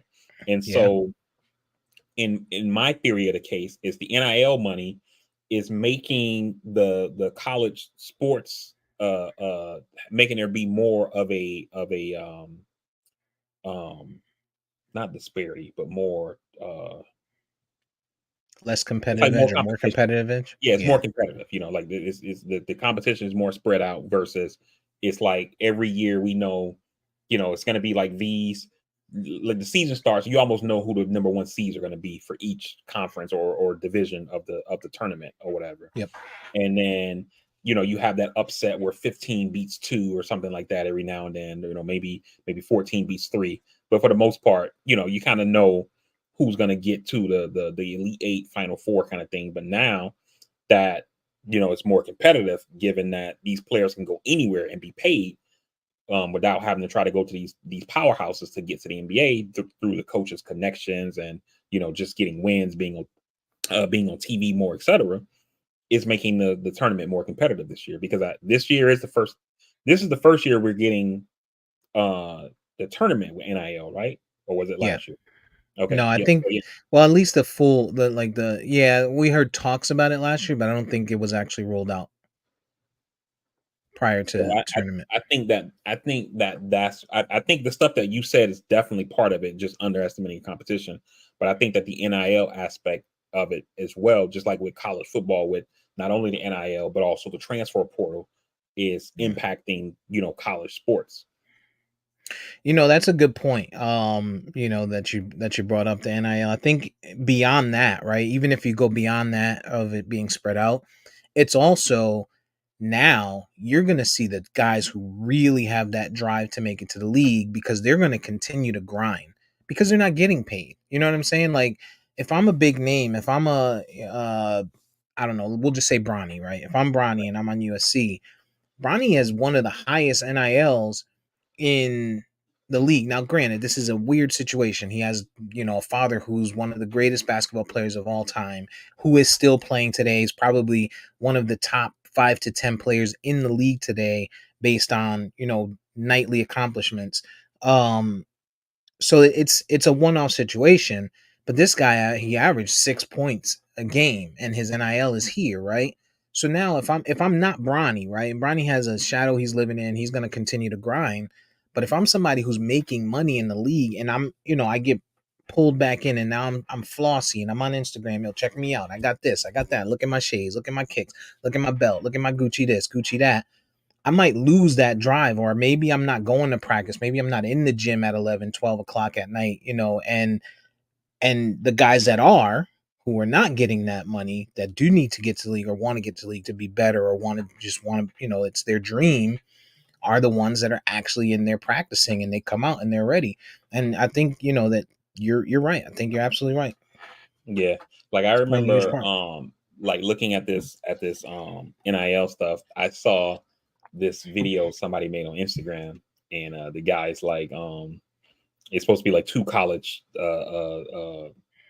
players or whatever. And the guy's like, "Hey man, what you about to do?" He was like, He's like, "I just got my refund check. I'm about to go and cash it, and then I got to send my mom $200 so she can pay the light bill, and then try to put some money on my food plan so I can eat for the rest of the semester." And the guy was like, "All right, I'll go with you." He's like, "Bet." And then they walk out, and then it restarts, and it's the same guys, but now they're now with the NIL money, and the dude is like, "Hey man, what you about to do?" He was like, "Man, I'm getting ready to he's like, I'm getting ready to go put a down payment on this mansion that I saw or whatever. But first I gotta stop over here and get this new outfit at the mall." And the guy's like, "Well, man, shit, roll with me because I'm on the way to the new dealership to pick up that new Bugatti I just saw, and then we can go put down payment on your house." And the guy's like, "Bet." And then they leave. So, and like that's just like the landscape of these of these sports now, these college athletes being so highly paid. And not all of them, but you have guys like Caleb Williams was talking about potentially staying in college for one more year because I think he makes like 12 million bucks a year That's in crazy. NIL money. You know, That's crazy. yeah. I mean, his rookie He's deal, his first year of his rookie deal, he might make $8 million. That means he was making more as a college athlete. He's going to make an NFL, right. at And least not in only year one. that, as a college athlete, he's making more than some of the guys in the league. Right, because Brock Purdy only made $800,000 last season. Bruh. It's crazy, and it's funny you say that because I completely forgot about it. And I didn't forget about it, but it's not always it's not the front of my mind. Right. So when I was watching, LSU won the female tournament, right? And so I'm watching, and I'm like, I saw what's her name? What's her first name? I know her last name is Reese. Angela, Angel Angela, Reese. Angela, yeah. Yeah. So she pops up, and then I see her brother. They pan over to her brother in the Mhm. stands, and he's like iced out and swaggy and shit. And I'm like, that's a little brother. At that minute, I'm like, oh, okay. She's making crazy ass dough. Ain't Yeah. no way. And maybe she's not giving it to her brother. Maybe she is, but she's not gonna have him at the championship game not looking like something. You know what I'm saying? And I was like, oh, okay, so that's probably where that came from. Right. And Um, remember, we talked about her when her and Caitlin Clark had that whole dust up, and EJ was like they shouldn't accept the White House invitation when she was like they're not going to go to the White House because of whatever Jill Biden said or whatever. And me and you were like, dude, everybody on the team is not Angela Reese. You know, they're exactly. not making crazy NIL money. They may need to go to the White House to make a connection with somebody to get a business card or something like that that they could use down the road. You know what I mean? And EJ is like, nah, fuck that. Jill Biden did boo boo boo boo, and I'm like, I'm not passing up an opportunity to go to the White House to where one, just to visit, but two, I could potentially make a connection with somebody that I could use down the line to help me out with something. So but that NIL money, this shit just hits different, man. It hits totally different because you could pick and choose where you want to go to school. You could stay in school longer. You don't even have to go to like just think about the conversation we just had about Planet Fitness, right? Like let's say you're a person who is into investing or whatever. And for me, it's like I'm trying to invest, but it's like, $100 here, $100 there, and stuff like that. It's coming along, but it's a slow grind. You know what I Hmm. mean? Versus if I start off with 12 million bucks, you know what I'm saying? Right. Like the league, yeah, I like, playing ball, but I could be doing other stuff and making just as much money or whatever. So it's man, it's crazy, Yeah. man. A new age we live in for sports. I know. It's going to be interesting to see how many people stick around and stay behind. Like they were talking to Deion Sanders' son, Shador, and when they interviewed him, he's like, "Oh, I want to be the first guy off the board." Oh, right, that's what it is. That's why you didn't go into the draft. Yeah, Right. because the first guy off the board is probably that's the comparison of money that you're making now in college.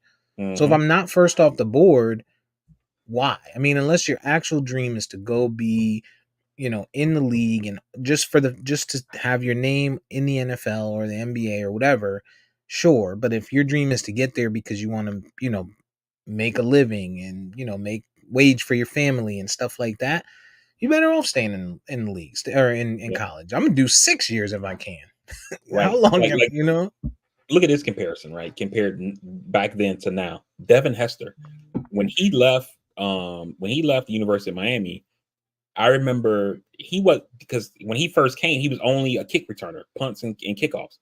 And they started trying to integrate him into the defense, let him play a little bit of DB, but he just wasn't that good at it. And Right. then that year, we had a big hurricane that hit down in Miami. And I remember he did an interview and they asked him why did he enter the draft. And he's because he entered the draft as an athlete, not as a DB. Just I'm going to showcase this crazy speed and hopefully somebody takes me. And he literally said in the interview, I need to start making some money because I got to help my grandma fix her roof because it got messed up during the hurricane. Mm. And it was like I got to go to the league now because my family is hurting. I need the money. You know, and he was took a bet on himself. It worked out. He's going to the Hall of Fame now, or whatever. Or I think he just got inducted with that, whatever it is. So it worked out. But now with this NIL money, you could have a kid who's like, all right, it ain't working out in Texas. Let me transfer to Oakland. So I can get this Mhm. NIL money and fix my grandma's roof because the hurricane thing just happened. Actually, fuck the roof. Just get a new house. You know what I mean? Right. Right. Just move. Move, big mama. Yep. Um, yeah. But the we'll continue to watch the tournament to see what that looks like. Obviously, I'm Team UConn. Let's go Huskies. We'll see how that rolls out. They look good again, but North Carolina looks good again too. There's some teams in there that still look good. Gonzaga looks good. That's another team that I always pick them. For some reason, they always just find ways to get it done. And they Where were is Gonzaga? the school. Yeah. It's in Gonzaga. I It's remember when in I first heard Washington. of that school, I was like, "What the hell is that at?" Like, Washington State. oh, okay. Spokane, Washington. Mm, Um, but yeah, those guys they were a 6 seed. They beat the 5 seed yesterday. I want to say. And it's going to be an interesting tournament to watch, and then it's going to lead right into NBA playoffs, which NBA playoffs start on April 20th. So we got about another month before it starts. mm-hmm, As of today, the Thunder number one in the West, Celtics number one in the East. Nuggets, Bucks are the 2 seeds. Timberwolves, Cavaliers are the 3 seeds. Knicks, Clippers are the 4 seeds on each side. Pelicans, Magic are 5th seed. Uh, Pacers, Suns, and then for the 7 seed today, you got it would be if it started today, it'd be the Heat and 76ers playing, and then 9-10 playing would be Bulls Hawks on the Eastern, and then mm-hmm. Lakers Warriors would be another good one. We saw that already once. I would love to see that again. Yeah, And then Kings Mavericks um, on the other side for Western Conference. So some of the teams that have the powerhouse, quote unquote, powerhouse teams, rosters, guys on the team that look like they're going to be great. Lakers, Warriors, Kings, Mavericks. Those are 4 teams that you would have expected to be at the top of the standings in the Western Conference, or at least, 3 to 5, 3 to 6, somewhere in mm-hmm. that window. And they're going to be fighting for their playoff lives in the playing, potentially in the playing tournament, depending on how things change. But looking at the records, it's going to take some runs. Like the Mavericks and the Kings can probably make some runs and get there, but the Warriors are so far out. They're shit out of the 6 seed. They're 6 games out right now. So Yeah, there's there's some moves to be made there if they're going to get out of that playing spot. yeah. It's the playing is tough, man. I like. I don't remember my initial reaction to it. I felt like I liked it, and then now I'm like, I don't know. Like it's like you look at last year, the Heat. I think we were what, the ninth seed last year. Hmm. And went to the chip. We were the eighth seed in the playoffs, so that means that we were. I think we were in the 9-10 bracket, if I remember correctly. Yeah, nine I'm ten like, bracket, and you played against the 7-8 bracket and ended up getting the 8 seed. yeah. So you know, if you're the team that was the actual eighth seed, it's like, yo, I didn't make the playoffs, and the 10th seed is in. Like, what kind of shit is that? Like, what's the point of the regular season? You know what I mean? So Yep. and my team was the benefactor from that. So I don't like that. I don't like that at all. But why would you? Not why would you, but like if I'm a team like the Lakers who have an older, or Warriors who have an older um roster, why wouldn't I rest? I know that the league says, "Oh, you can't rest," but you just put these guys on the injury report. Like, why wouldn't I rest and put people on the injury report? Rest of LeBron, rest of AD, and just if I all I need to do is get my toes in the sand. You know what I'm saying? I get my toes in the sand, and I got a shot. And that's kind of where they are right now. They're the 9 seed, but if they make a run at the end of this, depending on what their schedule looks like at the end of the season, this last month, they could be playing like the Thunder, who's pretty much almost locked into the 1 seed. So why Hmm. would they roll out their best players? You know what I mean? The Yeah, Nuggets. Why would I roll Jokic out every single night if I'm already close 1-2 seed?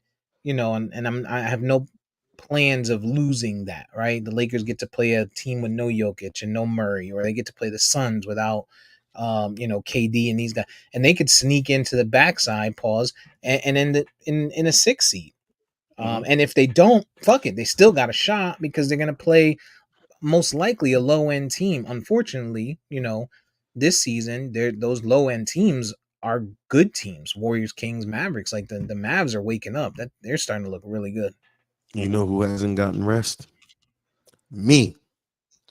I've been up 5 in the morning because your godmother decides to have an early flight, and I went out last night and I lost my phone. Luckily, Oh, so it's her fault. Her fault that yes, you went out last night. absolutely. Her having an early flight that we knew was coming for months now. No, actually, I didn't know till last night that she was going early this morning. And I told her, I said, bruh, I can't drive you. This is not gonna happen. But my phone, here I am. And you know who else doesn't get rest? The New York Knicks. Because Tom Thibodeau likes to play his starters 48 minutes a game. Pretty nasty. They're very Well, the Knicks cutthroat. are in the 4 seed right now. Hmm. Yeah, and I don't know how much further they're gonna really go. I mean, injured team, Julius Randle, for whatever reason, is still out with a dislocated shoulder, while Morgan Moses of that used to be for the Rams, now for the Jets, played with a torn pec for a whole season. But Julius Randle's been out since January with a dislocated shoulder. OG Anunoby came over, had to get elbow surgery. You know what Tom Thibodeau does? First game back from elbow surgery, second most minutes played by any Nick.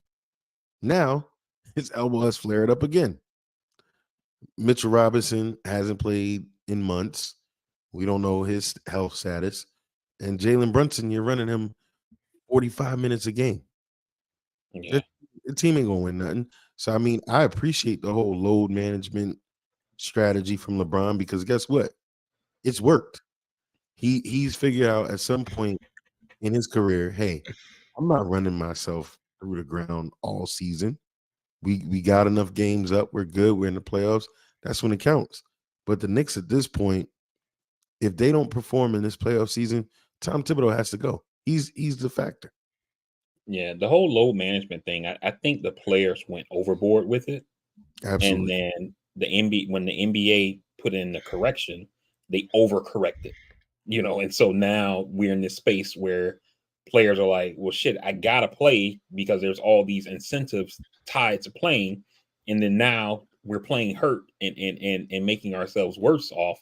Which the whole point of the load management was, we got these players that we pay a shit ton of money, and we don't want them to get hurt, so we're gonna strategically rest them, and now some of them are like Embiid are fucking themselves up because they're trying to make sure they're eligible for all these end of season things. Yeah.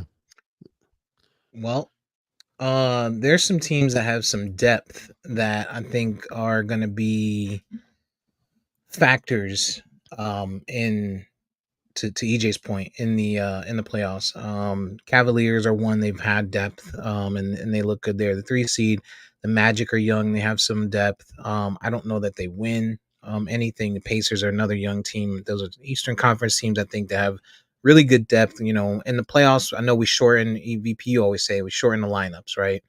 But you can shorten the lineups only but so much when you're coming in like the Knicks with all these injuries. The Celtics have a bunch of injuries. Hmm. Jalen Brown has been hurt. They have, they're the 1 seed, but they have a bunch of people hurt. 76ers, if they do sneak in, they're going to be without Embiid. You know, the Bucks have had injuries. So you've been playing some of your other guys these heavy minutes to keep your playoff standings. So now when you get into the playoffs, are you going to be able to continue this? And the reality of it is no.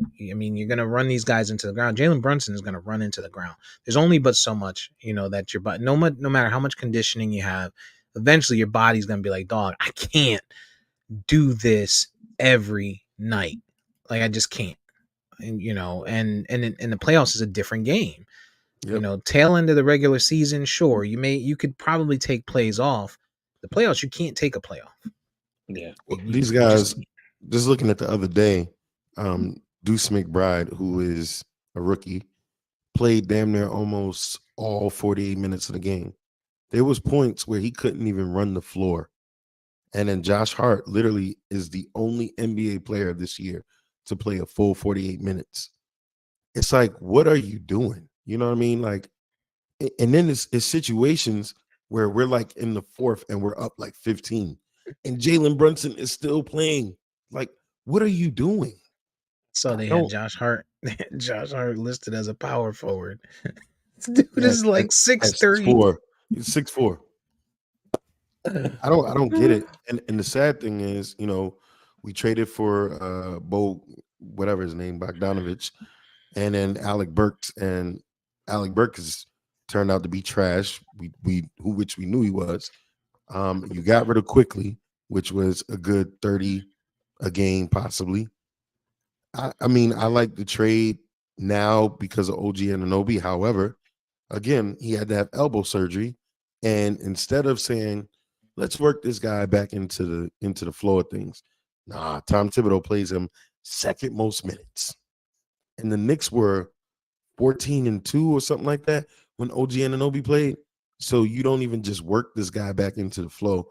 You get him out there for regular season, and his elbow flares up. Like, it's a soft tissue surgery. Why are you playing this guy 25 minutes his first game back? Oh, he need to man up. I can't. Hey man, I don't know. Western Conference, we got the Clippers are starting to look like they're having fun out there. They're looking like that first year Heat team that when you put it together, and people were like, look at they're struggling, and now the Clippers are starting to get a little bit of chemistry. They're the 4 seed out there. I'm interested to see what they can do. Thunder look good. They got a lot of young talent. Nuggets, of course, are there. And then the Suns are starting to pull it together too. Bradley Beal's finally strung together some games where he's played consistently. They've had their three big names. So we'll see, man. I think this playoffs this year is going to be good, but I think there's going to be some what's the word I'm looking for? Like the 1 and 2 seeds are going to have a notable advantage because those play-in tournament teams, there's some good teams, and the teams that are going to be playing there back to back, night after night, trying to fight their way in, they're going to be tired. That Lakers Warriors series, they're going to be tired. Kings Mavericks, that's going to be a dogfight if it stayed like that today. Bulls Hawks, another one, and Heat Sixers. So, it's gonna be interesting to watch this playoffs. But I'm interested to continue to watch the NBA. See how it ends up. You guys have any favorites right now, East and West? Any changes to your thoughts? I mean, I'd like the Celtics, but then the injuries just make, like, I don't know. You know, I don't think we're. I mean, obviously, I'm rooting for somebody, but I don't think we're gonna do shit. So, I mean, you know, anytime y'all are in the discussion, you gotta kind of pay attention to the Heat. It's almost become y'all style at this point. The kind of yeah. The thing that makes me hesitant this year, though, is that I'm not hesitant. I mean, I'm you definitely hesitate rooting every for year. but it's just that we're so injured. Like, we keep, like, shit just keeps popping up. Tyler Hero just, I mean, this dude stays on the injury report, and then Duncan Robinson's been dealing with some shit, and Jimmy's been on and off dealing with multiple things. So, But this is you know, y'all every year. Y'all deal with this every year. Y'all didn't have Hero last year. Y'all Jimmy limps y'all into the playoffs Hey last year, yo, and you wind up getting into the finals. Like, this happens with y'all. It's almost become y'all thing. Like, all right, we gonna take these punches now, but y'all let us in. That shit is over. Like, yeah, it's y'all thing, and I, it's I why saw, it's landing good for y'all too, because yeah, everybody else is hurt at the same time.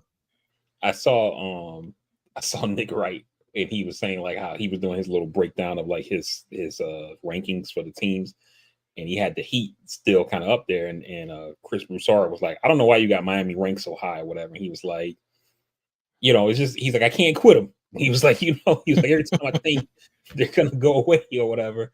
And then Chris Broussard was like, I mean, they on track to win like 40 games or whatever. Like, you really think, and he was like, I'm glad you said that. And then he pulled up the little stat sheet or graphic on the screen, and he was like, they're on track right now to win 44 games based on the way the season's going. And he was like, when they went to the finals in 2021, you know how many games they won? 44. He was like, when they went to the finals last year, you know how many games they won? 44. He was like, bruh. he was like, maybe it's something about that number. I don't know. He was like, but I just can't quit him. So, it's the same. It's become your thing. Like, and then look at the East. Milwaukee is where it is, whatever it is. Philly is hurt without Embiid. New York is gonna New York, in my opinion, right? The Cavs got Donovan Mitchell, which they've been beaten before. He isn't on fire all series through a series. Indiana is up and down. There's literally no one in the East, despite how good the play has been, that you can say is solidified to do anything. And I think Miami has become the New England Patriots of basketball to some degree, that if you give them a chance, they're going to win. It's hard to argue against that. Yeah. I mean, I hopefully. hate to say it. From your lips to God's ears. Yeah, sure. You don't believe in God, so we're good. Oh, Miami ain't doing shit. So fuck Nick Wright because he's a bum. But I mean, he did say that about Kansas City, so we'll see. He's a big ass Chiefs fan. He loves damn Chiefs. So, but yeah, Miami ain't doing shit. I don't know if the Magics sound like a fucking Floridian. I don't know if the Magic are gonna do anything either. But they're a fun team to watch. Cavs are a fun team to watch. Pacers are a fun team to watch. So we'll see. We will see. I would like to see out of the Western Conference. I'd like to see the Clippers make a deep run. I wouldn't mind seeing Harden get a ring finally, and then in the Eastern Conference, man, I would love for the Magic to do it, but they're not going to. So I'm gonna say go Giannis. Giannis is my guy, man. This guy's like, oh, what is this frozen yogurt? All the yogurt I've ever had is just that yogurt. I fuck with Giannis, man. Yeah. I don't know if it's real humble or if he's just what I'm saying? Like, I mean, the kid was poor as hell, man. So it's probably just one of those things of like, he's like me. When I told you, remember I told you that first time I had the raisin bread. Wait, they got raisins and bread? Like what? Like that's time travel? Like yeah, these things go together. How is that? Like that shit was wild of me, yo. Yeah, I fuck with raisin bread. That might be the whitest thing you said. I fuck with raisin bread. Yep, raisin bread's great. No, raisin bagels. Raisin bagels have raisins and things anymore. Raisin bread, raisin bagels. Black people can't have raisins in anything no more. It's become the biggest trope for white folks now. That some strawberry jam, or what's the one that got like the actual strawberry, like the little strawberry chunks in it? Is that jam or the preserve? Preserves. Oh, man, you put that on some raisin bread, boy. That's good eating, man. That's some good eating. Yeah. No, I'm with you. Shout out to the Find My Phone app though for T-Mobile. Found my phone. I was looking at the location. I just knew it was going to be in the strip club. That it was here. It was locked in between my sofa. I was going to say, I bet it was at your house. Yeah, it was showing me here, and then they had this thing where you could play a sound no matter what your phone mode is on. So my phone was on vibrate, but it was playing the song as I was locating it. So that helped out, and it was literally lodged in between the recliner. I would have never saw it any other way. But I just knew I was gonna wait till 3 o'clock. I was gonna go to the strip club, have an excuse to go in there. Hey, y'all find a phone in here last night? They probably would have had a basket of phones. Like, is it this one? Shout out to them. I had a good time. So you were at the strip club. Yep, I hadn't been to that one in a long time. I hadn't been to that one in a long time. Did you eat in the strip club? No, actually, I didn't. I didn't eat in that one. Not that one. No. But speaking of strippers, before we wrap up, pause. What is the one profession that you would not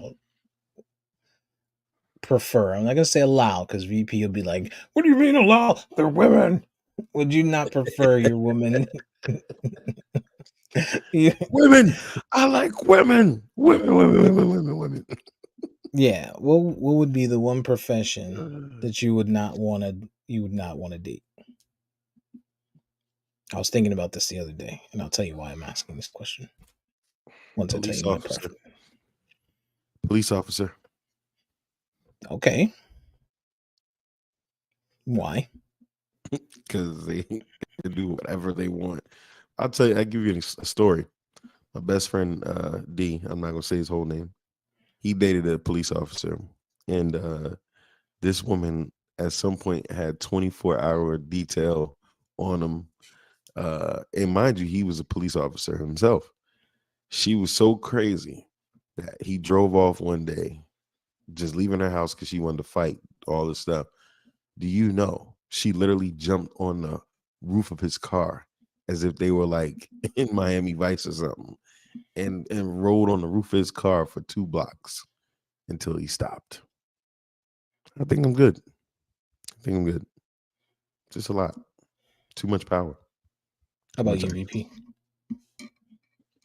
So I didn't know the whole world was open to the answer. I thought you were looking for a very specific answer, and then EJ said his thing. So you thought I was just looking for stripper or porn star? Yeah, like something in the sex work space. I thought you was looking for. No. Yeah, I would say like somebody like a politician. I mean, you can shame a sex worker if you want, VP. I mean, Oh, God. It's totally open. It's still on the table if that's what you want to do today. No. I would say like somebody in the political space with some actual power, just because they could turn it against me if things didn't go right. Yeah. VP has nightmares of dating a Republican senator. He's like, they're gonna take away my wheelchair accessibility on purpose. You're dating like a chick who's like the mayor, and then we break up, and then I come outside my crib and they take away all the little cutouts on the sidewalk for the ramp for the wheelchair. Jesus Christ. That's what you guys are. This is where you guys went with this topic. Keeps him up at night. He don't sleep at all. His biggest nightmare is he married Sarah Palin. I don't know if that's a nightmare. Ramps. They don't need ramps anymore. I'm dating Kamala, and then we break up, and then when I go to the VA, they don't got no more elevators.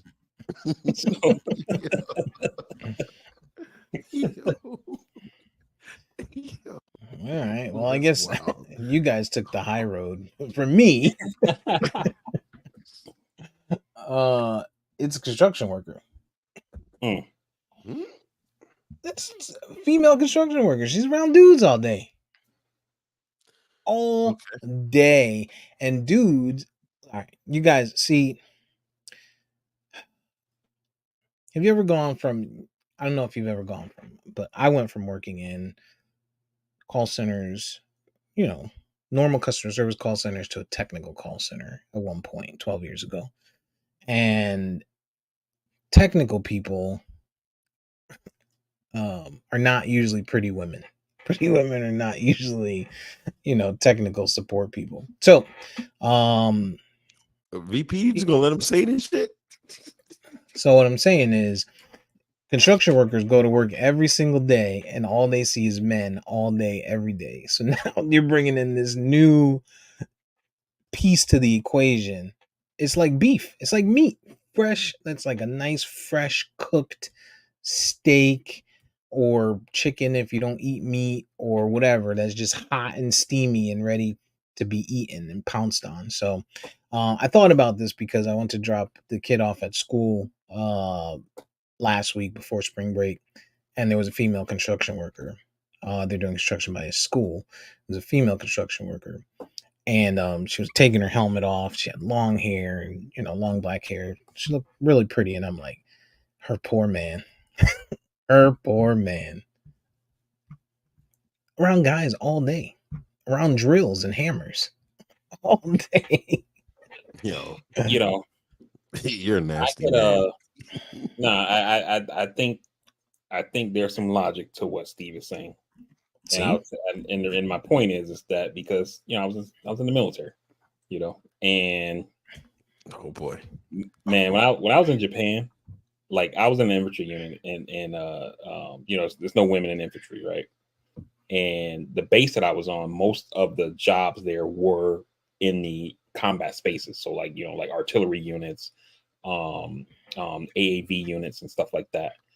Um, and the only women that were like on the base, like military women, were like people who worked in the medical field, or we had an ammo unit on base that obviously supplied ammo. you know, is just that in case, what they did? just in case you weren't sure what they did, by the name. And there was this girl who worked in the ammo unit named Rodriguez. So that was her name. I don't know if a lot of Rodriguez. Not like nobody's gonna find her. But anyway, this chick was attractive, and so when she would go to the store, like either to the store on base or to the food court, she had to pass by my unit's barracks. And whenever this chick came by, coming or going, you would hear in the hallway, "There go Rodriguez."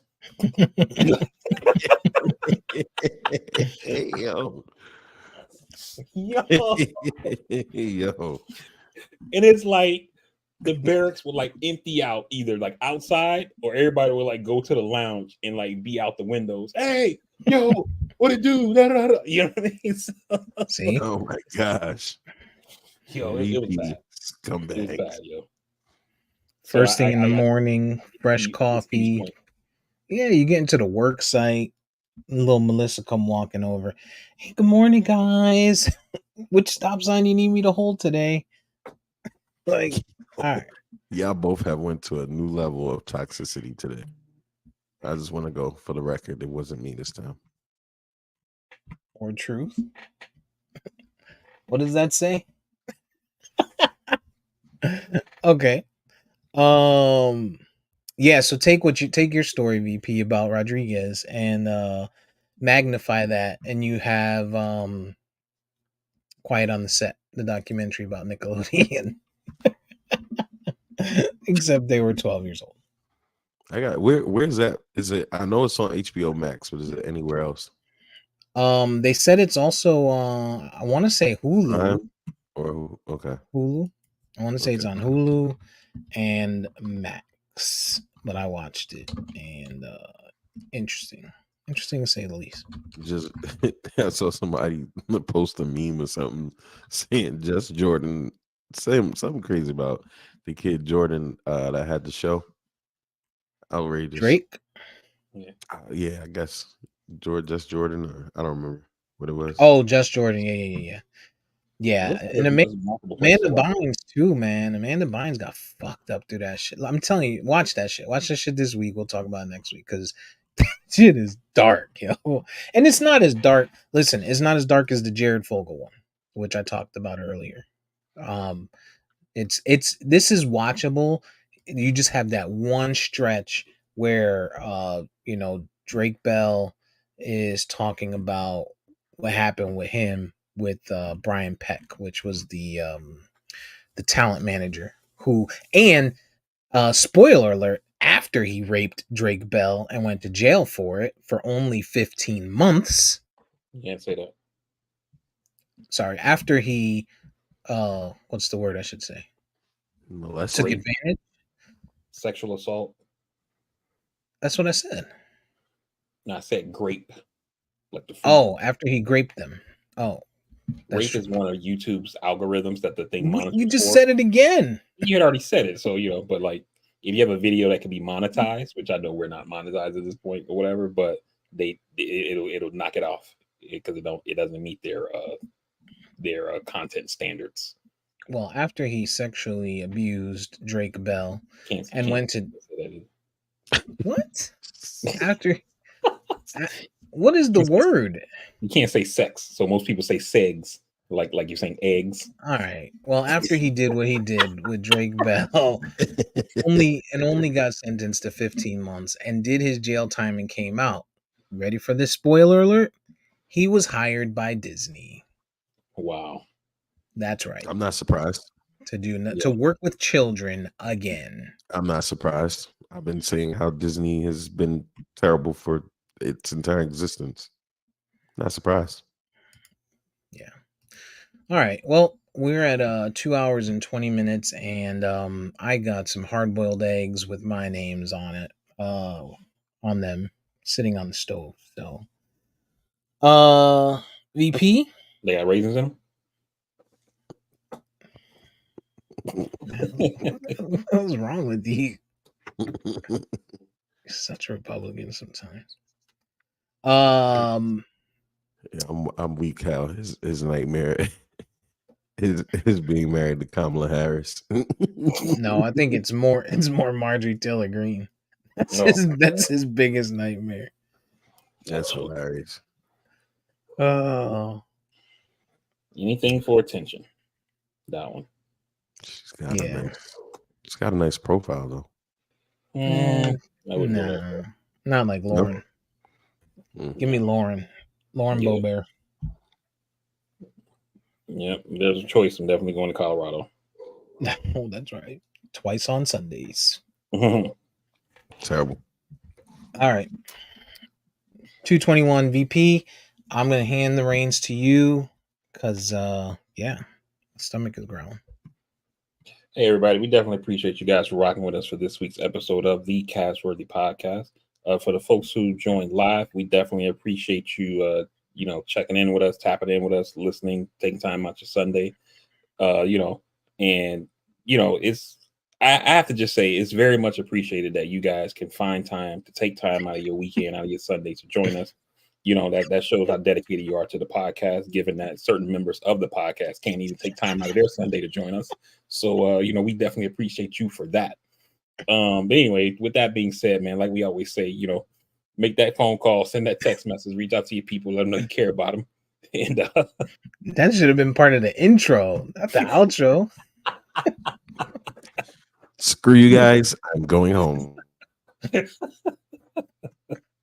But make that phone call, send that text message, reach out to people, man. You never know what's going on in somebody's life. So I'm pretty sure they love to hear from you. Tomorrow promises nobody. So reach out to folks, man. With that being said, you can find the podcast on all podcasting platforms by searching at Castworthy. You can also find us on social media by searching at Castworthy. On Instagram is at Castworthy_podcast. While you're there, you can leave us a like, subscribe, share, follow, tell a friend, help us grow the audience. We very much appreciate it. And until next time, we will see you guys on the next episode of the Castworthy Podcast. We out. We love you. Peace.